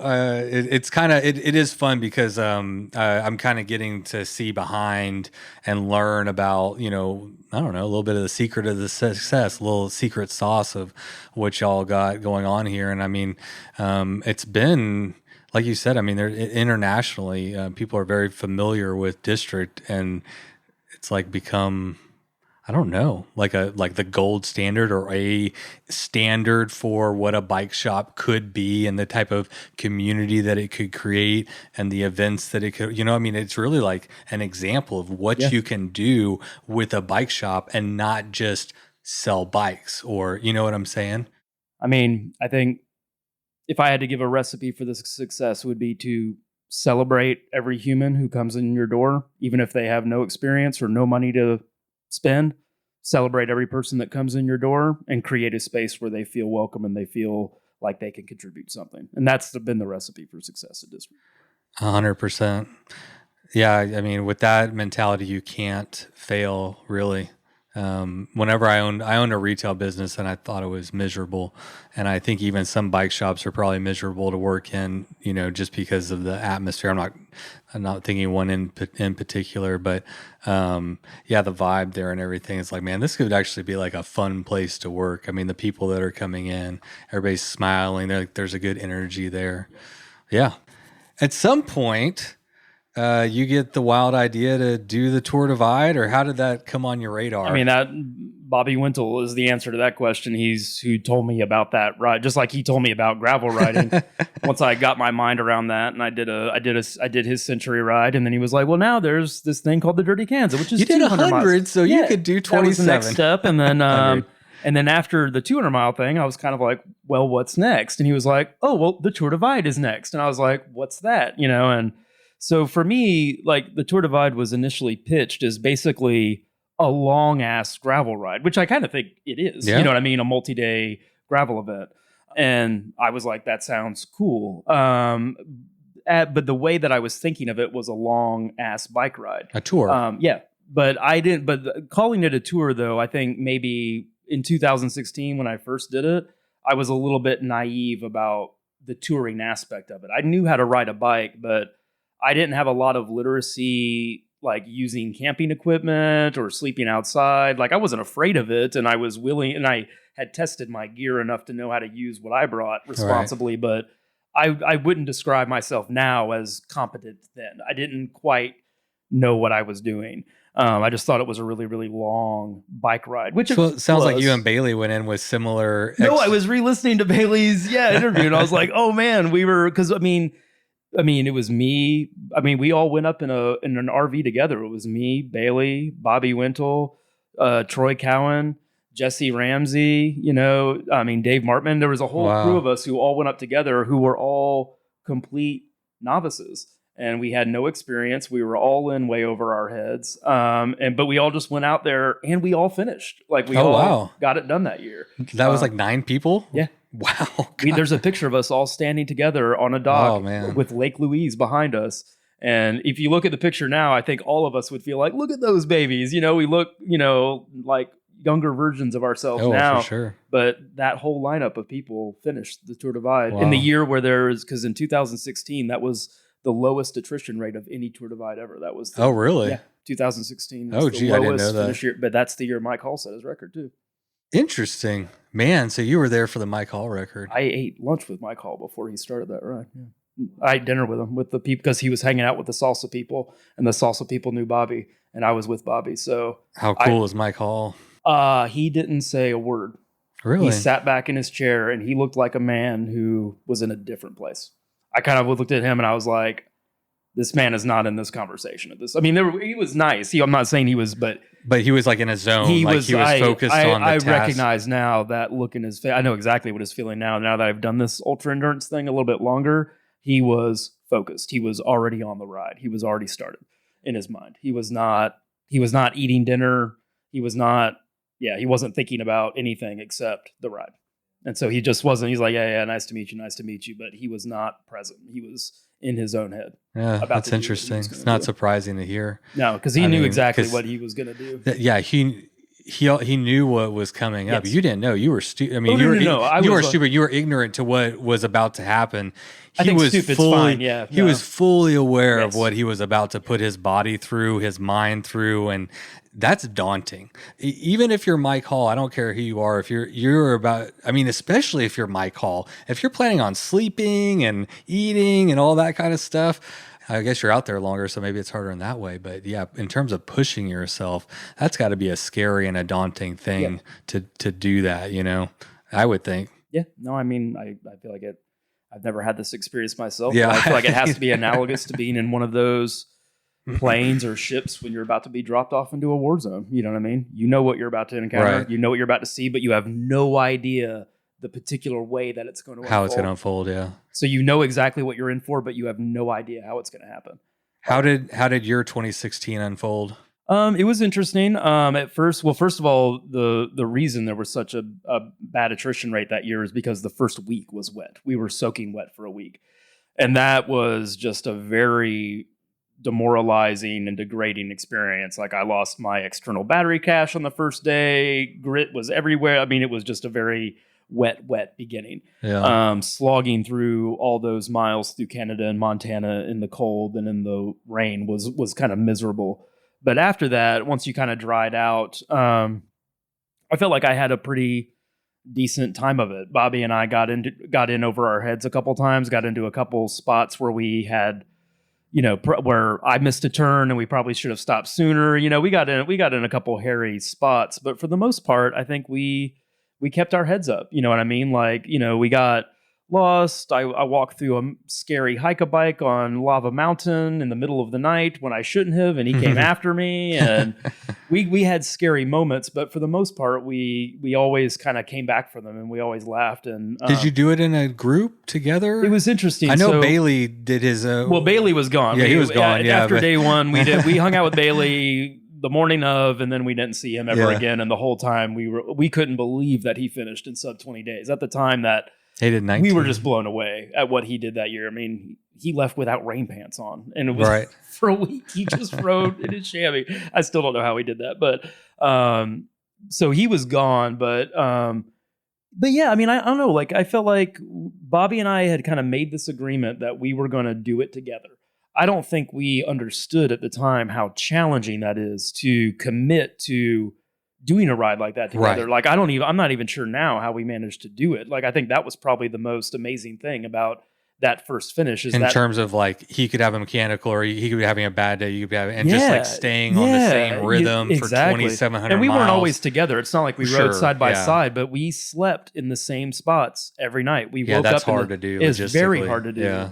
And I think it's kind of miraculous that we did it. It involved a lot of kind of waiting up for each other and us kind of following each other into situations that the other person probably shouldn't have been in. You know what I mean? It was weird, but I don't know. Sometimes I wonder if that actually enabled me to get through that first experience, and maybe him too, in a way that we wouldn't have alone. I don't know. Where were you at in your recovery process in 2016? I mean, that's only 3 years after your wreck. Yeah, by then I was through with the eye patch. I had been off the eye patch for like a year and a half. So at the time, that felt like a far way behind me. I look back at that now and think of 2016 as a lot fresher from the accident than I felt at the time. I remember at the time that year and a half of getting that eye patch off lasted for so long emotionally and mentally that the half a year after that felt like another lifetime. I felt like a different person. Yeah. I look back now and it seems a lot closer to the accident than you were probably chomping at the bit, man. I had a lot of reclaim. I had a lot of hunger for life. I had a lot of hunger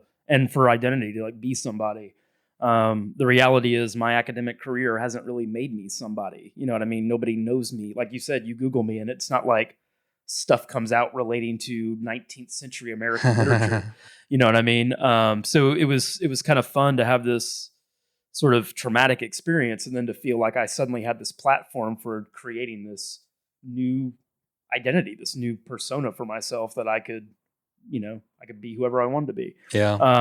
And so, the divide felt like a sort of canvas where I could just pain away. And I met some friends. Like, I mean, I met Jay and Barre on that ride. Even if you haven't gone through this, you're finding out and learning about yourself, right? Anytime you push yourself in those kinds of ways. And so, but you maybe had a little bit more intent behind it of this real like hunger for life and of finding an identity and an experience too. Like, you have a lot of time out there to think about it. Yeah, and the land too. I mean, one of the first attractions to me of the Divide was when Bobby pointed out the course and I looked it up. I just wanted to see the line, like where it went through.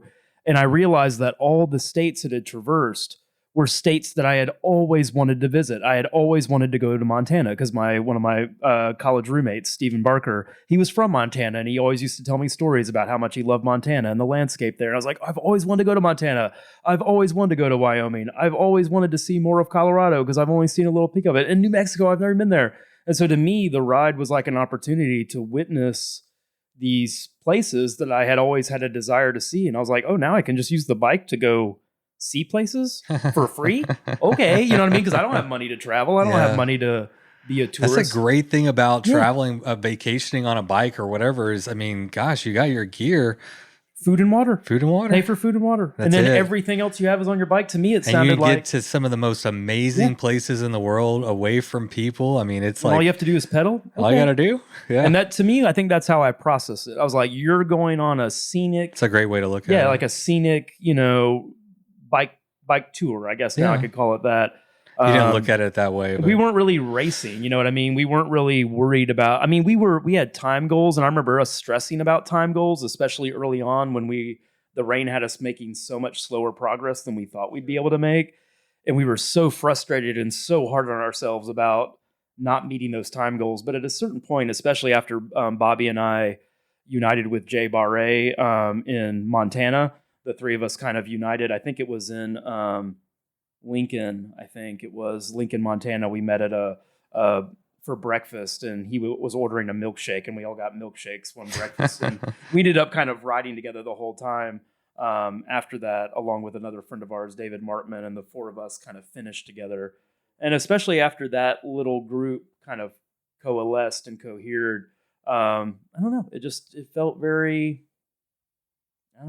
validating in spite of all the challenges and the hardships. I don't know. We made sure to have a little fun every day. We hit Steamboat Springs, and this freak hailstorm came in, and instead of going out and sleeping in it and feeling miserable, we got a hotel room and we watched Bad Boys. And, you know what I mean? And we all giggled ourselves to sleep, while we had our feet up in the air. You know what I mean? And so that first year, we gave ourselves a lot of luxurious breaks that I didn't take when I went back in 2018. I would think it would be like, the goal is to finish. Exactly. And that is a huge challenge, and that's a huge accomplishment. And for me, at least, that would be my number one goal, finish, And I like to have fun too. So that would be another goal of mine, is to enjoy it. Well, Bobby and I we had long conversations about that before we did it. We were like, we would be like, do you think it's possible that we can actually finish this? Yeah, sure. And finishing was, can we even finish? We didn't even know if it was possible. So that was the goal. And our success finishing that first time out, I think, consisted in knowing when to chill, knowing when to take breaks, and just kind of let go of the race and let go of the pressure or the stress of racing over a 3-week period, and just chill and be friends and enjoy getting to know this new person who, you don't know. And I don't know, just like simple pleasures, milkshakes, friends. Beautiful scenery. Well, you appreciate that milkshake and that hotel room so much more when you're on the Tour Divide than you do if you just like drive down the road with your friends or whatever. That being said, the seed was planted in that year, because I especially trying to stay with Bobby and like try to keep two people together over that kind of distance. It kind of made me realize that I wasn't really riding my own ride. You know what I mean? And not because I was ahead of Bobby or behind him, really. It was just kind of like, I'm not riding my own pace. Like we were trying to stay together. He wasn't really riding his own ride either. You know what I mean? And it did kind of plant the seed. Like, I wonder what it would be like to go back and to kind of do like what Bailey did. Because we all watched him and we were like, oh my God, we couldn't believe how just brave what he did was. Because he didn't know any more about the route than we did. Yeah. But he plunged into it head first and just went after it. like with everything he had, like right off the get-go. Didn't play it safe. Didn't just say, okay, well, my goal is to finish. Exactly. You know, he just said, he wasn't just trying to finish. He was like, I'm going to ride this whole damn I'm going to ride. find my limit. Yeah, exactly. Or find something. And watching him do that, I was like, I want to go back and I want to try it like that. I want to see what happens when I do it that way for me. Yeah. And I did in 2018, as it happens, the year that he went back and really laid it down. Well, it's kind of fun to talk to you now and hear the other side of the story, because for anyone who listened to the Bailey episode, we talk about his 2016 and his 2018 run. And so now it's kind of fun because y'all trained a lot together. So when he was talking about on the podcast about getting off work and instead of going home and grabbing pizza and beer, going and riding and, 120 miles, he was doing that with you. Yeah. Y'all were doing that together. Yeah. Well, Bailey came to Stillwater after selling his share in Comrade, and he just kind of came here to sort of work part-time or intern, I guess, at the shop, just to kind of provide himself with some structure and some steady income while he was training for his divide run, kind of knowing he wasn't going to stay at district permanently. He knew he was going to be opening a shop somewhere, and obviously that became sincere eventually. But yeah, when he moved here, like I wasn't sure, like when he first came here, I wasn't decided then that I was doing the divide again in 2018, but I had already kind of made the decision that I was just going to try to live in a state of fitness, like as if I would be ready to go to the divide. I wanted to basically just kind of be in the shape to do the divide any summer. I was like, what would it be like to just stay in that shape, to never let it go, to just hang on to it. And so that I was experimenting with that. And so Bailey and I were just both very, it was like, I mean, you call it thirsty for miles. I feel like that's where we were in 2018. Both Bailey and I at the same time were hungry and thirsty for miles. We were just wanted to ride and wanted to grind. And so a lot of that, we just happened to be in the same place at the same time with riding. And I think we were both able to really push each other harder. I was still riding a geared cutthroat at that point. So I'm sure there were many times that we were on the long downhills and Bailey was pushing himself to keep up with me on every damn climb. I can tell you I was pushing to keep up with him, So I think we were helping push each other in a way while we trained. And then I had been riding with him for maybe like a month. And I remember one day just being overcome with this knowledge that I was like, I want to ride the divide in 2018. And I called him immediately on the phone and I said, however you're getting there, can I get there the same way? And he was like, I think we can work that out. I was like, I'm coming. And then that's when I just kind of decided that I was going to do it. So you were doing all these crazy rides and just thirsty for miles, as you say, with the idea of maybe doing the Tour Divide, but you weren't necessarily training exactly. I think that was sometime in like the late fall, if I remember, when I committed to it. And then the minute I committed to it, as you do, I mean, this would be my best advice about how to train for bike packing, is just put all the shit on your bike as soon as you can and just ride it that way. And not just on training rides, but ride it to the store that way, ride it to the work that way, ride it everywhere that way. That was one of Bailey's tips too. No, I mean, this is something we agreed on together. We're like, let's load the bikes now, and in 6 months we'll be ready to ride them wherever we want. Because after a while, you just stop feeling the load. Yeah. If you do it long enough, you're so conditioned to it. There's no difference between a loaded bike. It's just a bike. You're used to the weight, the feel, where everything is on the bike. It becomes second nature where you're not. It's like, what Bailey said in the interview is, you don't think about shifting when you're on single speed. Like it just, you're not even thinking about it anymore. And it's kind of the same way, I guess, with the weight is like, it's just, that's the way my bike feels. Yeah. A loaded bike is a bike. When you get to that point, I feel like that's kind of good preparation for the divide. When a loaded bike no longer feels loaded, it just feels like a bike. That's, you're ready to go. What were your goals going into 2018? And what were your goals? Goal was I wanted to finish in less than 20 days. That was like, I really wanted to. You saw Bailey hit 19 something. I mean, honestly, I will be completely frank. I wanted to do it a day faster than I did. I ended up doing it in 18 days and an hour and a half, and I really wanted 17 days. And in fact, I was so out of it, like with 2 days left in that year, that I actually thought I had done it. I thought that I had finished a whole day earlier than I had, because I was discounting it in my brain. And I was part of the whole reason why I got to Silver City after not having slept for like a whole night, and it was night again. And I just rode through the night again because I thought I was going to be making my goal. And then I got like by sometime the next day, I was like, actually, you're a day later than you thought. You're not going to get 17 days. You're going to get 18, which is great. Yeah. So my goal was 17. I really thought that I could do that. I thought, given my fitness, and I had done the math in my head, and I was like, I think I could do this. It sounds like you and Bailey both went in very prepared for 18. Like 16 was a learning experience, then 18 it was like dialed in, and you knew you had a pretty good plan. No, I was all I was doing was racing that year. I don't think I think I still had a lot to learn about what it meant to race over that period of time. Like, for instance, after the first week, I think the first 5 or 7 days, I kind of had like what I would describe as a mild emotional breakdown, where I just like the stress of racing for that long and worrying about your time and worrying about your distance.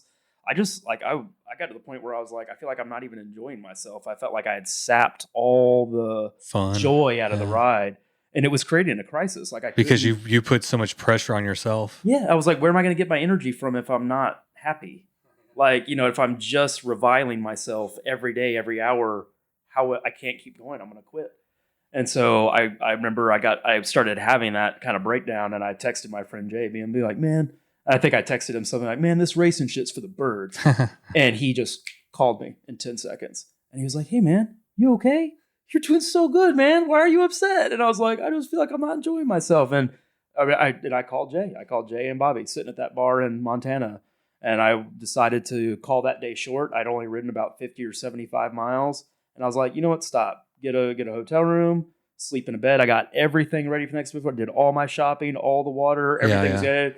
I slept for 4 hours in a bed. I got up. Kind of got your poop back in a group, you know? Yeah, you know what I mean? And I just kind of realized I was like, you need a mental reset. You need an emotional reset. You can't keep grinding on yourself. You got to like recenter. You got to remember some passion. You got to remember like, you're not going to ride this on your brain. You're going to ride it on your heart and on your gut. So one thing that Bailey mentioned that I should talk to you about was how you started really fast and you finished really fast. And I think you just talked about both of those. So I'm wondering, did you just start like really fast and then well, in my mind, I wasn't going fast.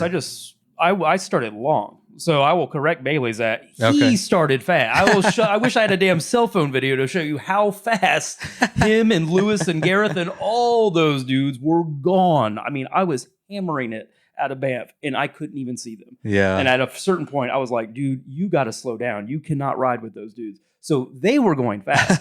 I just went well, he said long. You were going fast. No, I went long. I didn't sleep. Maybe it was the push. Maybe that's the way he phrased it, was the big push at the beginning and the end. I rode 300. I interpret that as speed, but he was talking about big pushes. Exactly. Okay. I rode 378 miles. So we're correcting me, not Bailey. I started in Banff and I was over Red Meadow Pass before I slept. So how many miles is that? 378. Okay. And how many days? The 2 days? Yeah, it was like, I remember like at the beginning of day 2, I was sort of winding my way to Galton Pass. You know what I mean? So around midday of day 2, I crossed the border, late morning, midday. So what did you learn from that? Is that when did you kind of slow it down? And yeah, what was your strategy after that? My strategy was to make it to the border without sleeping. That was goal number 1 of 2018 for me, was like, I want to make the border with no sleep.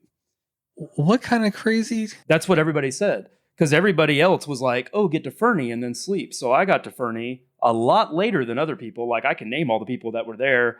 Bailey was past it. Gareth was in, like Seb. Like, everybody was in Fernie sleeping. I got to Fernie. I went to the gas station. I ate a dinner of fried chicken and chocolate milk. And then I got back on my bike and I rode on. And then within a half hour, Seb caught me because he was sitting there in his tent and he watched me leave Fernie. And he's like, what the fuck? And he caught me and he's like, what the fuck are you doing? And I'm like, I'm riding. And he's like, how long are you going to go? I was like, to the border. I'm going to America now. I'm not sleeping. And he thought I was crazy. Yeah. He was just like, what you're doing is insane. And I didn't really, at the time, I was like, this is my plan. This was my goal, was I know that I can ride 275 miles without stopping. I don't care how hard they are. I know I can do it. So to me, it was just kind of like, this was my plan and I was going to do it. And to my mind, I thought Bailey was in front of me the whole time. I didn't know he was behind me until I got over the border. Yeah. And I started checking his dot, and I was like, "Oh, Bailey's behind you." And it was funny. A friend of ours, I think it's Kale Wright, a friend of mine through Bobby, took a screenshot of my dot that first night where it was like, he has a picture of this where it's like Mike Hall's dot up there in the record. And I was like, on 2018, I was like, my dot was right behind his when I made that push at night. Oh, now, wow. of course, his dot kept going. And when I fell apart, after making it over the border, because it took me about 4 or 5 days to recover from that first push.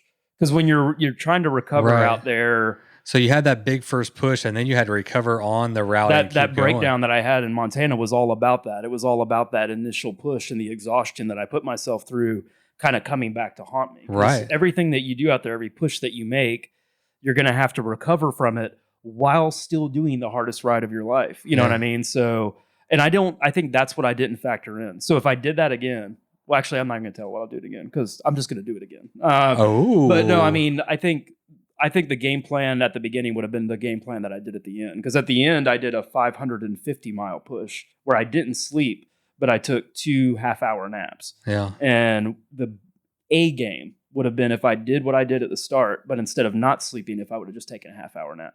Because if I would have taken a half-hour nap, I wouldn't have fallen apart ever. And I just would have kept going. Yeah. Well, you learn. I mean, that's kind of the fun part about it is you're going to learn a lot. And the first ultra I ever rode was 1 week before the start of the Tour Divide at DKXL. So yeah. The 350, Bailey and I the 350, yeah. That was the first time I'd ever ridden that long without stopping. And then I was like, okay, I can do that. I'm going to do that starting the Divide again. And that's how I thought of it. I was like, what you just did at the XL, that's what you're going to do when you start in Banff. And I was like, okay. Right. And so I just... Because that's what you knew you could do. Yeah. Yeah.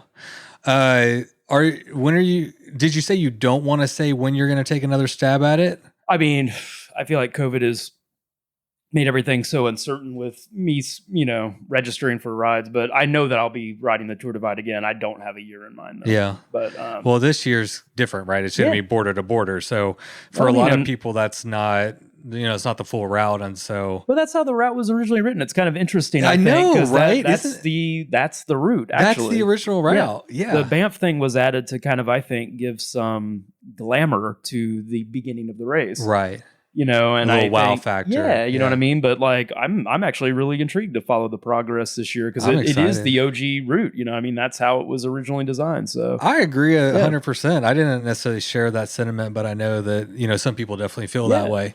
Like Lael, I mean, she said on the podcast, but she's, it's not going to be the full route. It's not going to be the record. So it's not. That's the thing is that these numbers that exist, like Mike Hall's record, obviously that involves 78 miles of really challenging Canadian wilderness. So you take that out and like no longer are we talking about the same metrics, so I do agree with that. But I also think that there's kind of a beauty in them riding the route as it was originally published by the Adventure Cycling Association. I may edit this out, but if I can, I'm going to drive my van to the finish line and just sit there and like talk to people as they come in. I would love more reports from Antelope Wells as it's happening. I'm stoked on it. That's what I mean.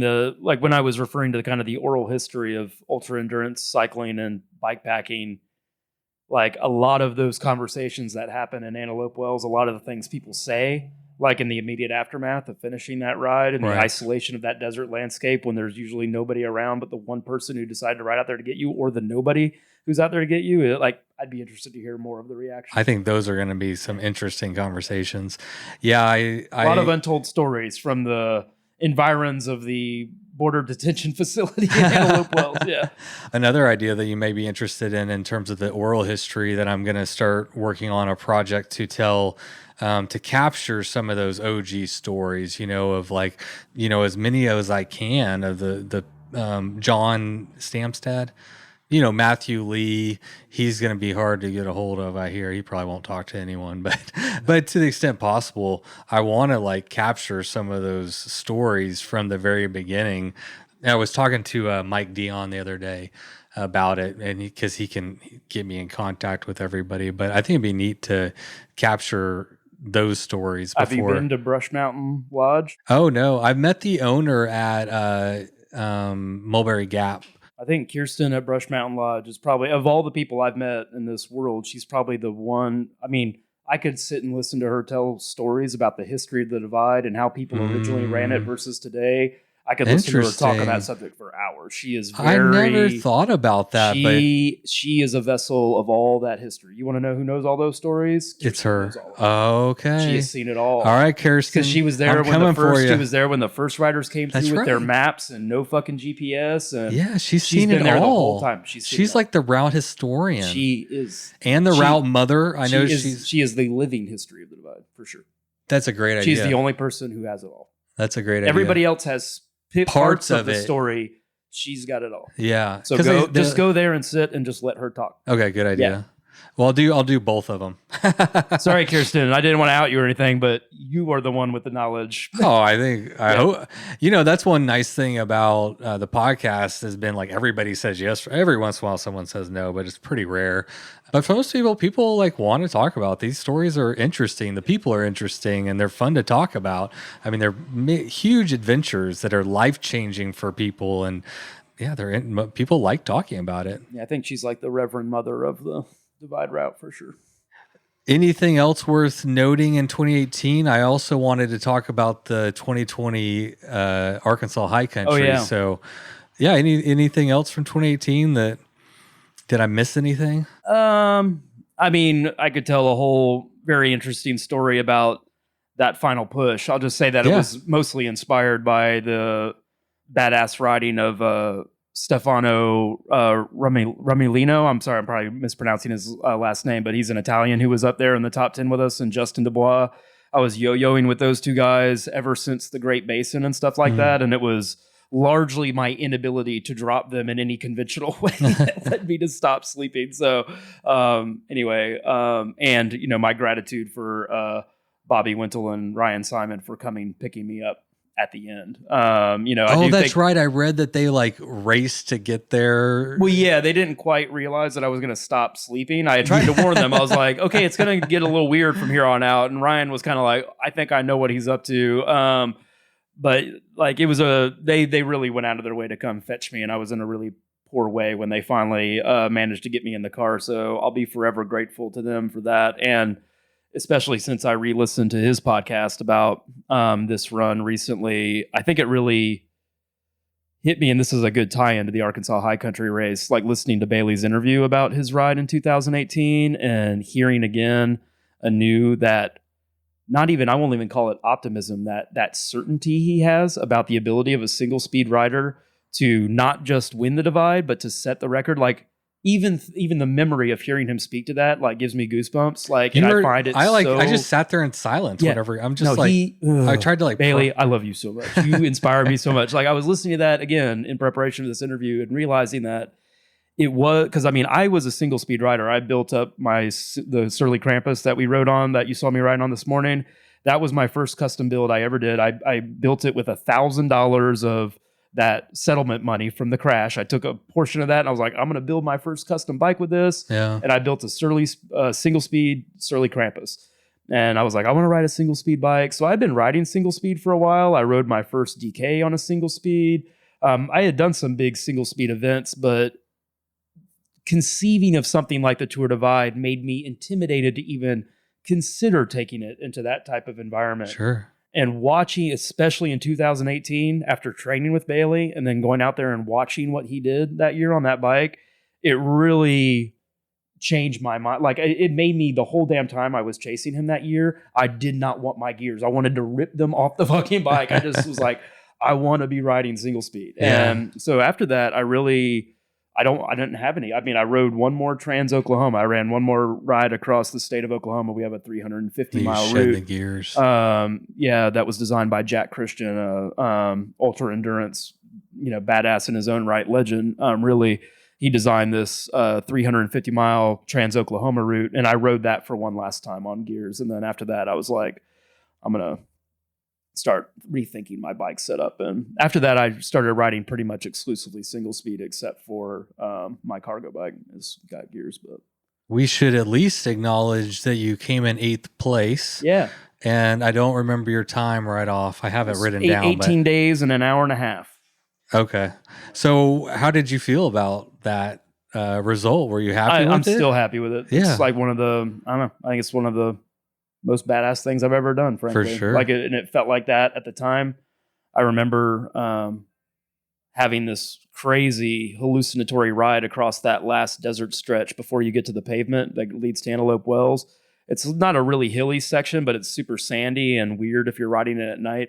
And I remember just feeling like Justin and Stefano were like right on my wheel that whole section. And I got across that sandy stretch and my phone miraculously had signal right before I went down the road to Antelope Wells. And I saw that they were like 80 miles behind me. And I kind of knew in that moment that I had gotten the top 10. I had gotten 8th place. And I was just so happy with myself. I remember that whole like kind of long 60-mile ride on that flat ass pavement.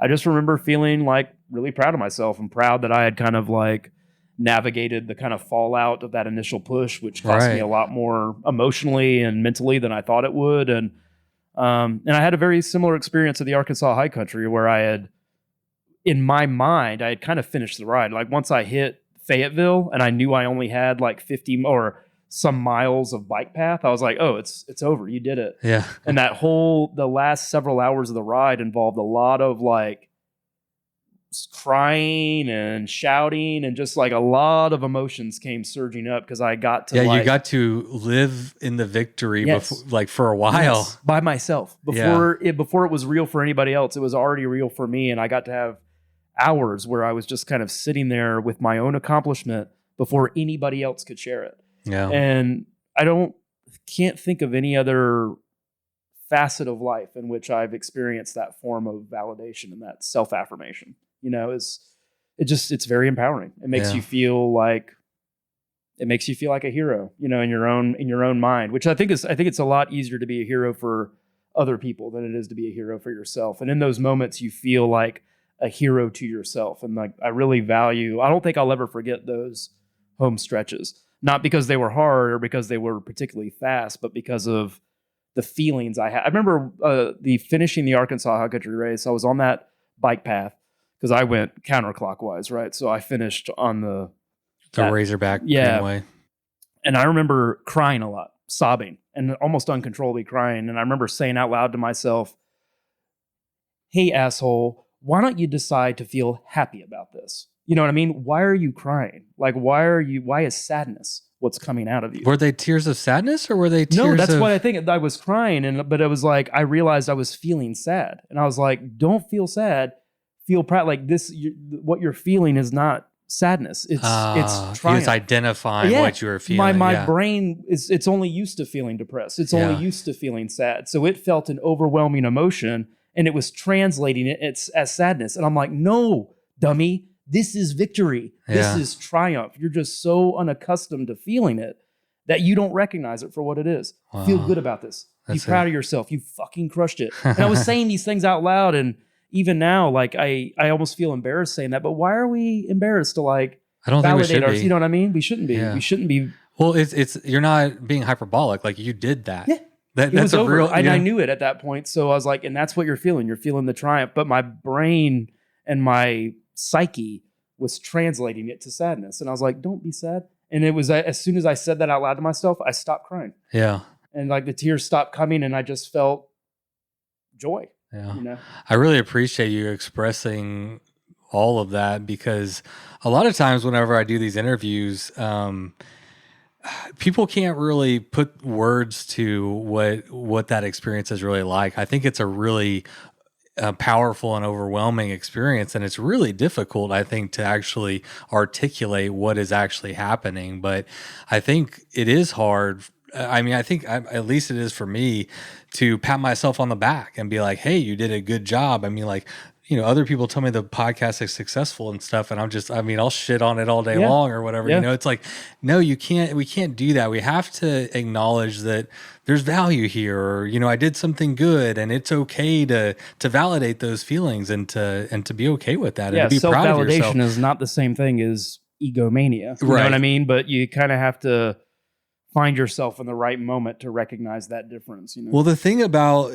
your experience on 2018 is that you went into it with a lot of pressure on yourself, and you had to learn about yourself and overcome things along the way to get yourself to the end. It didn't just happen. It wasn't an easy run. I mean, you're not an expert ultra. I mean, this was your second run on the Tour Divide. I'm not paid athlete. You're just a regular guy. I mean, on a lot of, that's the kind of the cool thing about this shit though, right? Is like, you're just kind of a regular guy. In a lot of, I mean, I don't want to say you're a regular guy, but you're not a paid athlete. Is that exactly. You're not like some spot. You're a regular guy, a normal guy with a regular job, family and everything that, puts your heart and your soul and your body into something 100%.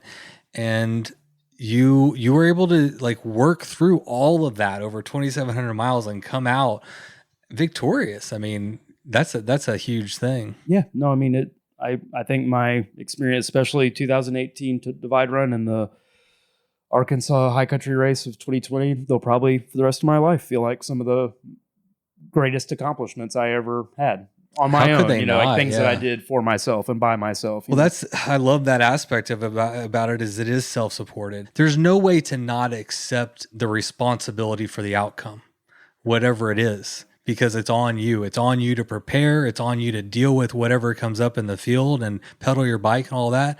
That's one of the things I love. I mean, that's the pureness of it, is this self-supported aspect. And that's when you get to really work through a lot of who you are and how tough you want to be and all kinds of stuff. I mean, I've heard all kinds of stories. I mean, how Russell worked through, Vietnam War, pains that he held on to for decades and decades. And he used the Tour Divide as a healing mechanism to work himself through, all that stuff that he carried with him for. No, I mean, I feel like your podcast and others are records in a way of how cycling is kind of transformative for everybody who does it, but in radically different ways, depending on who they are and where they are. And it's hard to capture, but I guess it's just a collection of everybody's stories. And in there, it kind of tells the picture of a broader, because like I was saying, we're all different experiences, and how we experience stuff like this and the ways we deal with it are all different. I do want to, about Arkansas High Country. Let's talk about it. I'm all about it. The main question is single speed.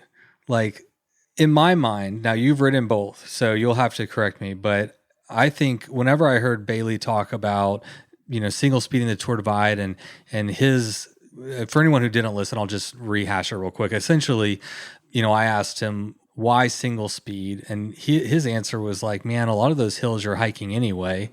And whenever he's hiking, he's like saving some of his muscles so that when he is riding, those muscles are actually fresher and he can actually push harder. I was like, okay, well, that's actually like a pretty reasonable explanation. But Arkansas is so freaking steep, and it's not these long sustained climbs. It's short, punchy 1 mile and then down 1 mile and then so it's a complete right. Is it a completely different kind of ride? It's a very different quality of climbing. And single speed would be much, in my mind, much more difficult on the high country than it would be potentially. And I will say that I don't think going into it, I was fully aware of how different it would be. Like, I was frankly surprised how much I was walking the first few days, especially because I started counterclockwise. So I started with all the really big stuff, that was at the end for the people who were racing the other way.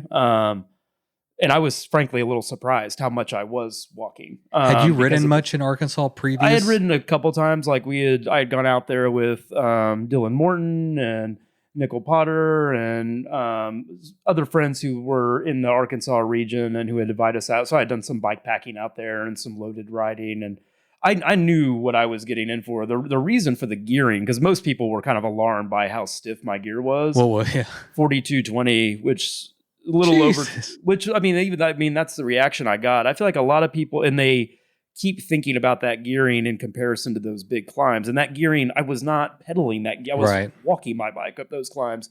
But there's also like almost 400 miles of pavement in that ride, which is not all the pavement is super hilly. A lot of it is rolly, you know what I mean? And so I was really trying to pick a gear that would be good for the whole ride, not just for the super climby, tough stuff, but that would get me through that sea of pavement in and out of Little Rock, for instance. I didn't want to be in a super small gear hammering my mountain style, single speed through a city. Like I knew the stress it makes of being sense, in right? traffic. Because so that 400 miles of pavement really is a determining factor because on the climbs that you basically have a choice with single speed. You can choose to have an easier gear that'll get you up, or well, I guess on the downhill you would probably You're be not like pedaling coasting much anyway, especially those so downhills. it really they're comes fucking, down to yeah. And that was one of the things that I think I underestimated was how. But you're hiking almost anyway. Even with gears, some of those. I mean, we were just on our bike rafting trip, and we all had gears, and some of them we were walking. I was just listening to Ted King's podcast, and he was like, I was walking. Yeah, it was like dozens, maybe hundreds of climbs. Like you could tell he was even right. I was like, if Ted King's walking climbs, and there's no way I'm. It kind of makes sense in that way. I mean,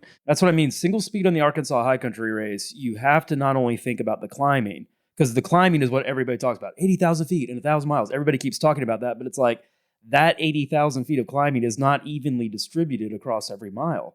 Like in those mountainous sections, like there's like 3 or 4 really, really hilly sections, but the roads that connect all those sections are not super hilly.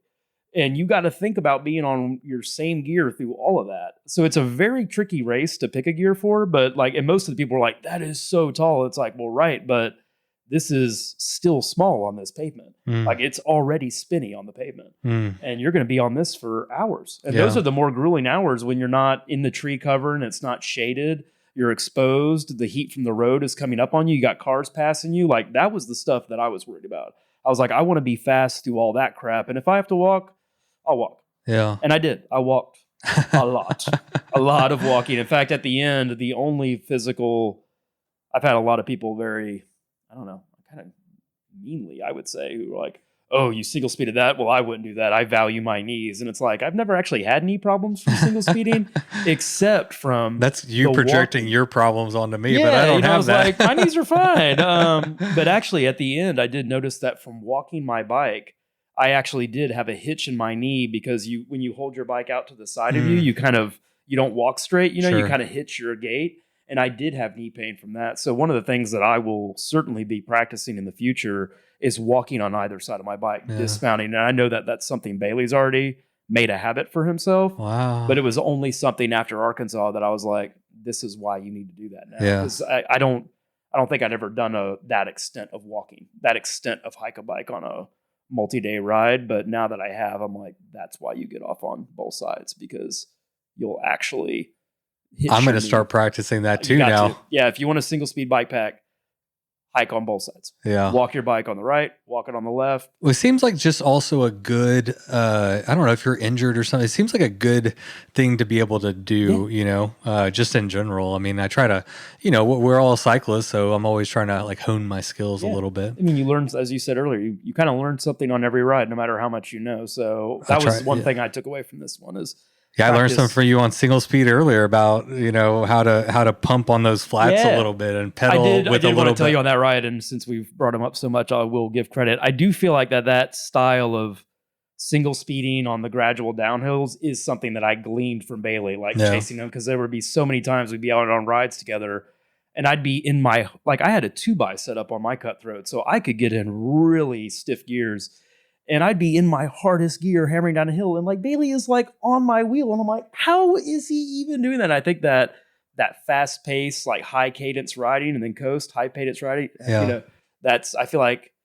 I feel like I kind of started doing that spontaneously, but I actually feel like it might be an imprint. I feel like if I had Bailey right in front of me, I'd be like, oh, there that is. That's where you got that from. So, well, I guess to describe for people listening, essentially what I picked up on and what we're talking about is, because if for anyone who single speeds, you'll know that whenever you're kind of on a flat or you're just kind of spinning a little bit, my tendency has always been to kind of just as soon as I can pedal, I'll start pedaling. But what you were doing was kind of letting it come down to where you had a little bit more of a stiffer pedal, and then you're able to kind of spring yourself forward. Right.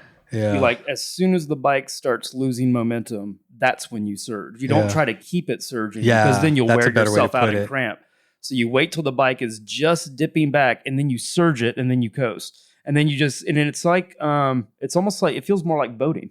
It feels almost like kind of turning a sailboat into a wind. You know what I mean? You're kind of making progress using your momentum. I saw you do that earlier. I was like, huh. I learned something real quick. I don't think I invented that. I think I just stole that unconsciously from Bailey. I'm pretty sure that's how he rides. That's how we do it. That's how one way I learned. The timing though, that like not doing it too soon, that was worked out from, practice, because it often happened that I'd be going on a downhill and I'd start pedaling and I would throw my weight to the side and I would almost crash on downhills on single speeds. But so the timing you work out over practice. But that method, though, I do think is probably something I gleaned from Bailey. Just full credit. Full cred. Yeah. What was your goal going into the high country? And spoiler alert for anyone who doesn't know, you set an FKT on the high country for single speed, and you also came in 4th overall. Is that correct? That's correct. So what was your goal going into that? I mean, you learned a lot in 2018. You learned a lot about pushing yourself. I mean, like I said, I was probably a little ignorant about the quality of the riding, And in fact, I have this distinct memory of us all going just to kind of make sure our bikes were all operating well. We went to the parking garage that's right near the hotel in, Bentonville. We were all staying before the race. And we went up in the parking garage, and the driveway to get up there was like super steep. And I remember being like, God damn, this is steep. And my buddy Austin Turner, who also did the ride and who finished right after me in 5th, was like, I think these grades are going to be pretty common starting tomorrow. And I was like, shit.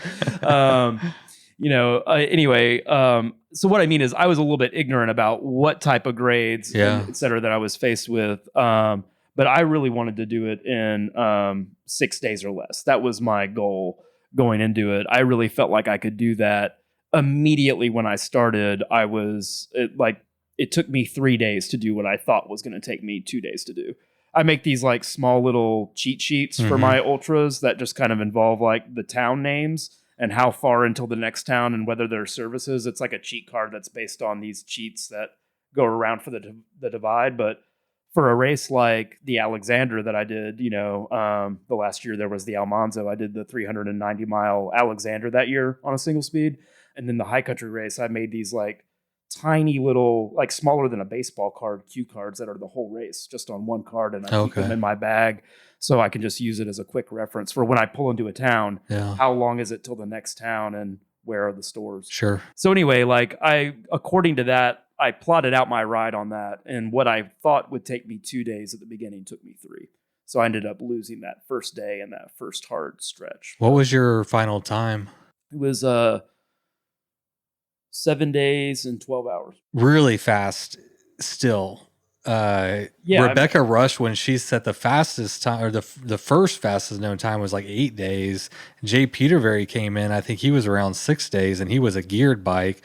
And I mean, so 7 days on a single speed. I mean, obviously you got the FKT, so it's the fastest. Yeah, I mean, and I knew, there was another really cool guy I met at the Arkansas High Country race, Aaron Arnzen. I'd never met him before. I think I had seen his bikes and stuff like that on Instagram, but he was at the Arkansas High Country race with a single speed, and he was on the course the year before.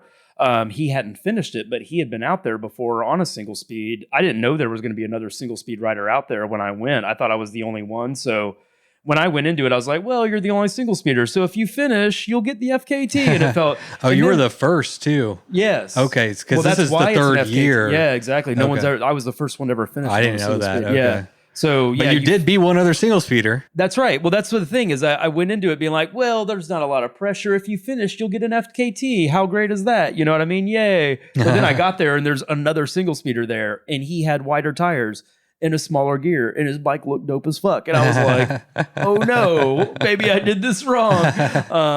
And for a while I didn't know if he was ahead of me or behind me because his spot tracker wasn't working. So what I mean is that I was in a single speed race, at least for the first few days, and not feeling like I was doing very well. I felt like I was, losing. So yeah, I mean, I don't know. I was very happy with the result. No disappointments at all, especially to finish in a time before Rebecca Rush. I will, in the interest of full disclosure, she dealt with rain, like a lot of rain, I think, when she was out there. Yeah. And we had pretty much phenomenal weather in 2020. I know it was a little bit chilly, but I really don't mind a little chill at night, especially because it justifies getting in a nice sleeping bag instead of not having one, which I love.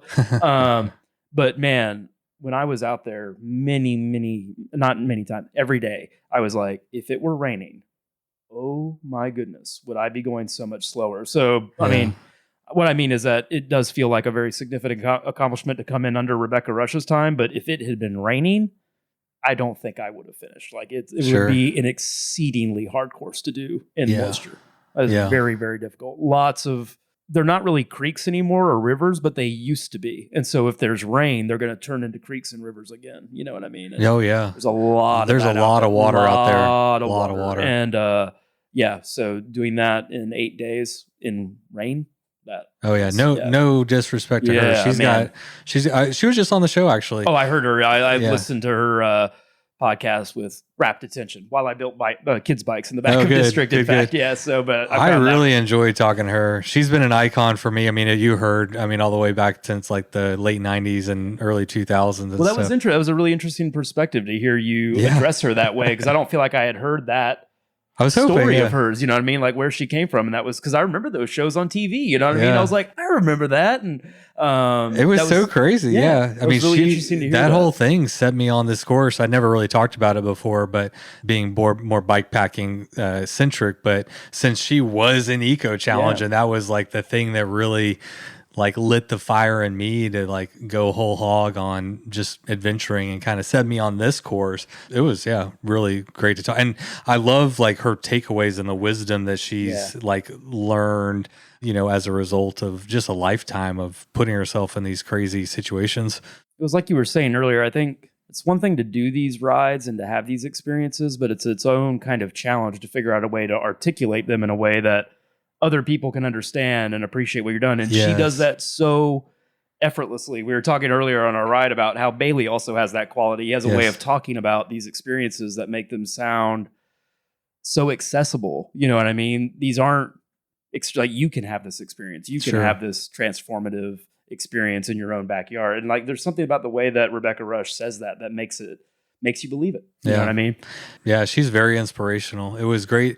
Yeah, again, I mean, it's just like you don't know these people at all other than, from what you see, the results and all this stuff on TV. And then you get a chance to talk to them like, wow, you're just a really impressive person, like a well-rounded, just a really amazing human. You too. Look at you. Thank you. What's next for you, Dr. Seth? I haven't called you Dr. Seth Wood yet. That's okay. It's not your official. I think more people in the bike world insist on my degree than even my students. So it's kind of a novelty for me. Because it's probably like rare. We're all just like whatever. It's funny. All my students are really intrigued by my bike riding, and all my bike riding friends are really intrigued by my degree. And I'm like, maybe one day these worlds will converge. I don't know. I mean, it's like I said, COVID really caused me to pause registering for events. I felt like I had been in this kind of automatic mode of registering for anything I was interested in. COVID made me kind of stop and really think about the ethics of just registering for things in advance of them happening, especially being a family man at this time. It's been such a chaotic and uncertain time that I didn't do a lot of registering for events in the past year. That's obviously... that world is kind of slowly going away. But in terms of long-term goals, I would really, really like to go do a bike packing race abroad. I would like to go do the Silk Road mountain bike race or any one of these numerous gorgeous rides through Africa or South America. Like my ultimate goal is to take this skill set and to go experience a foreign place. Wow. I've talked about even doing some, because part of my degree history is language acquisition. To even get into my graduate program, I had to have three foreign languages. Which are? They were at the time French, German, and Chinese. Which dialect of Chinese? Mandarin. Okay. Now that my dad spoke Mandarin. Oh, really? Yeah. I started Mandarin study late in college and was actually really good at it. But it's one of those things, especially the tonal speaking, that if you don't practice it, you really lose touch with it. So unfortunately, I've lost most of my Mandarin. But the most difficult language, or one of? Very, very hard. Yeah. But I love language acquisition. It's such an important part of what I study is language that what I would really like to do is to make a practice of like doing some language study, like learning Spanish and then going to ride the Baja Divide or go somewhere in South America, try to learn enough, actually immerse yourself in the culture. Like learn the languages of the places you're going, and then to try to Well, now you can talk to them. Exactly. Now it's not like you're just hand signaling or what. I mean, you and can I feel actually like that would bring have a whole other kind of conversations. challenge. Is that if you're dealing with, like, I even noticed it in Canada, like just when you're in a place where the dollar is not the currency, it's something else you have to think about while you're in Canada. Yeah. How are you spending money? Like, you know what? And that's just this other thing. And I feel like that would add,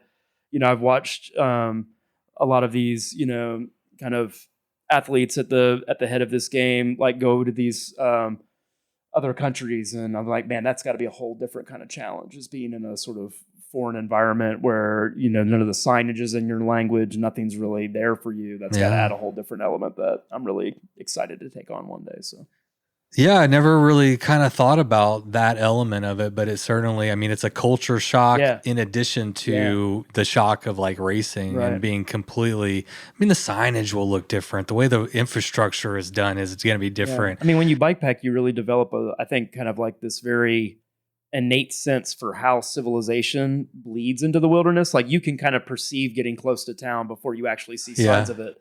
And I feel like in a different country, all those signals would be different. Yeah. You wouldn't recognize it in the same way. And I think it would kind of, you know, you would learn again.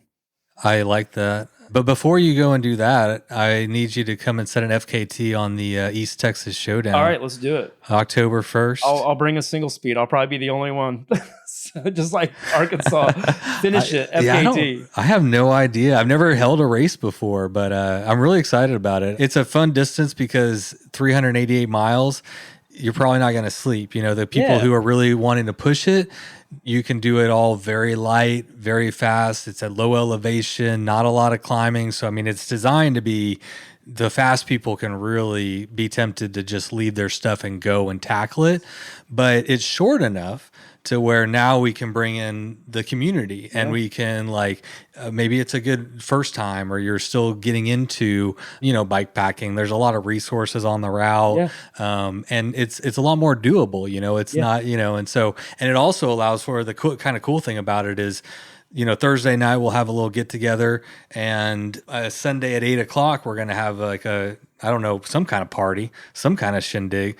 But we don't get that a lot in bike packing events where you know, I'm kind of hopefully trying to bring a little bit of that gravel community into bike packing to where we can all like congregate and like hang out and tell the stories, and we might even do like a live podcast or something, like a live Q&A. So I think a bike packing event with an actual party at the end sounds like the best of all the worlds. So I think so. Yeah, I'd love to have you come out there. I'm there.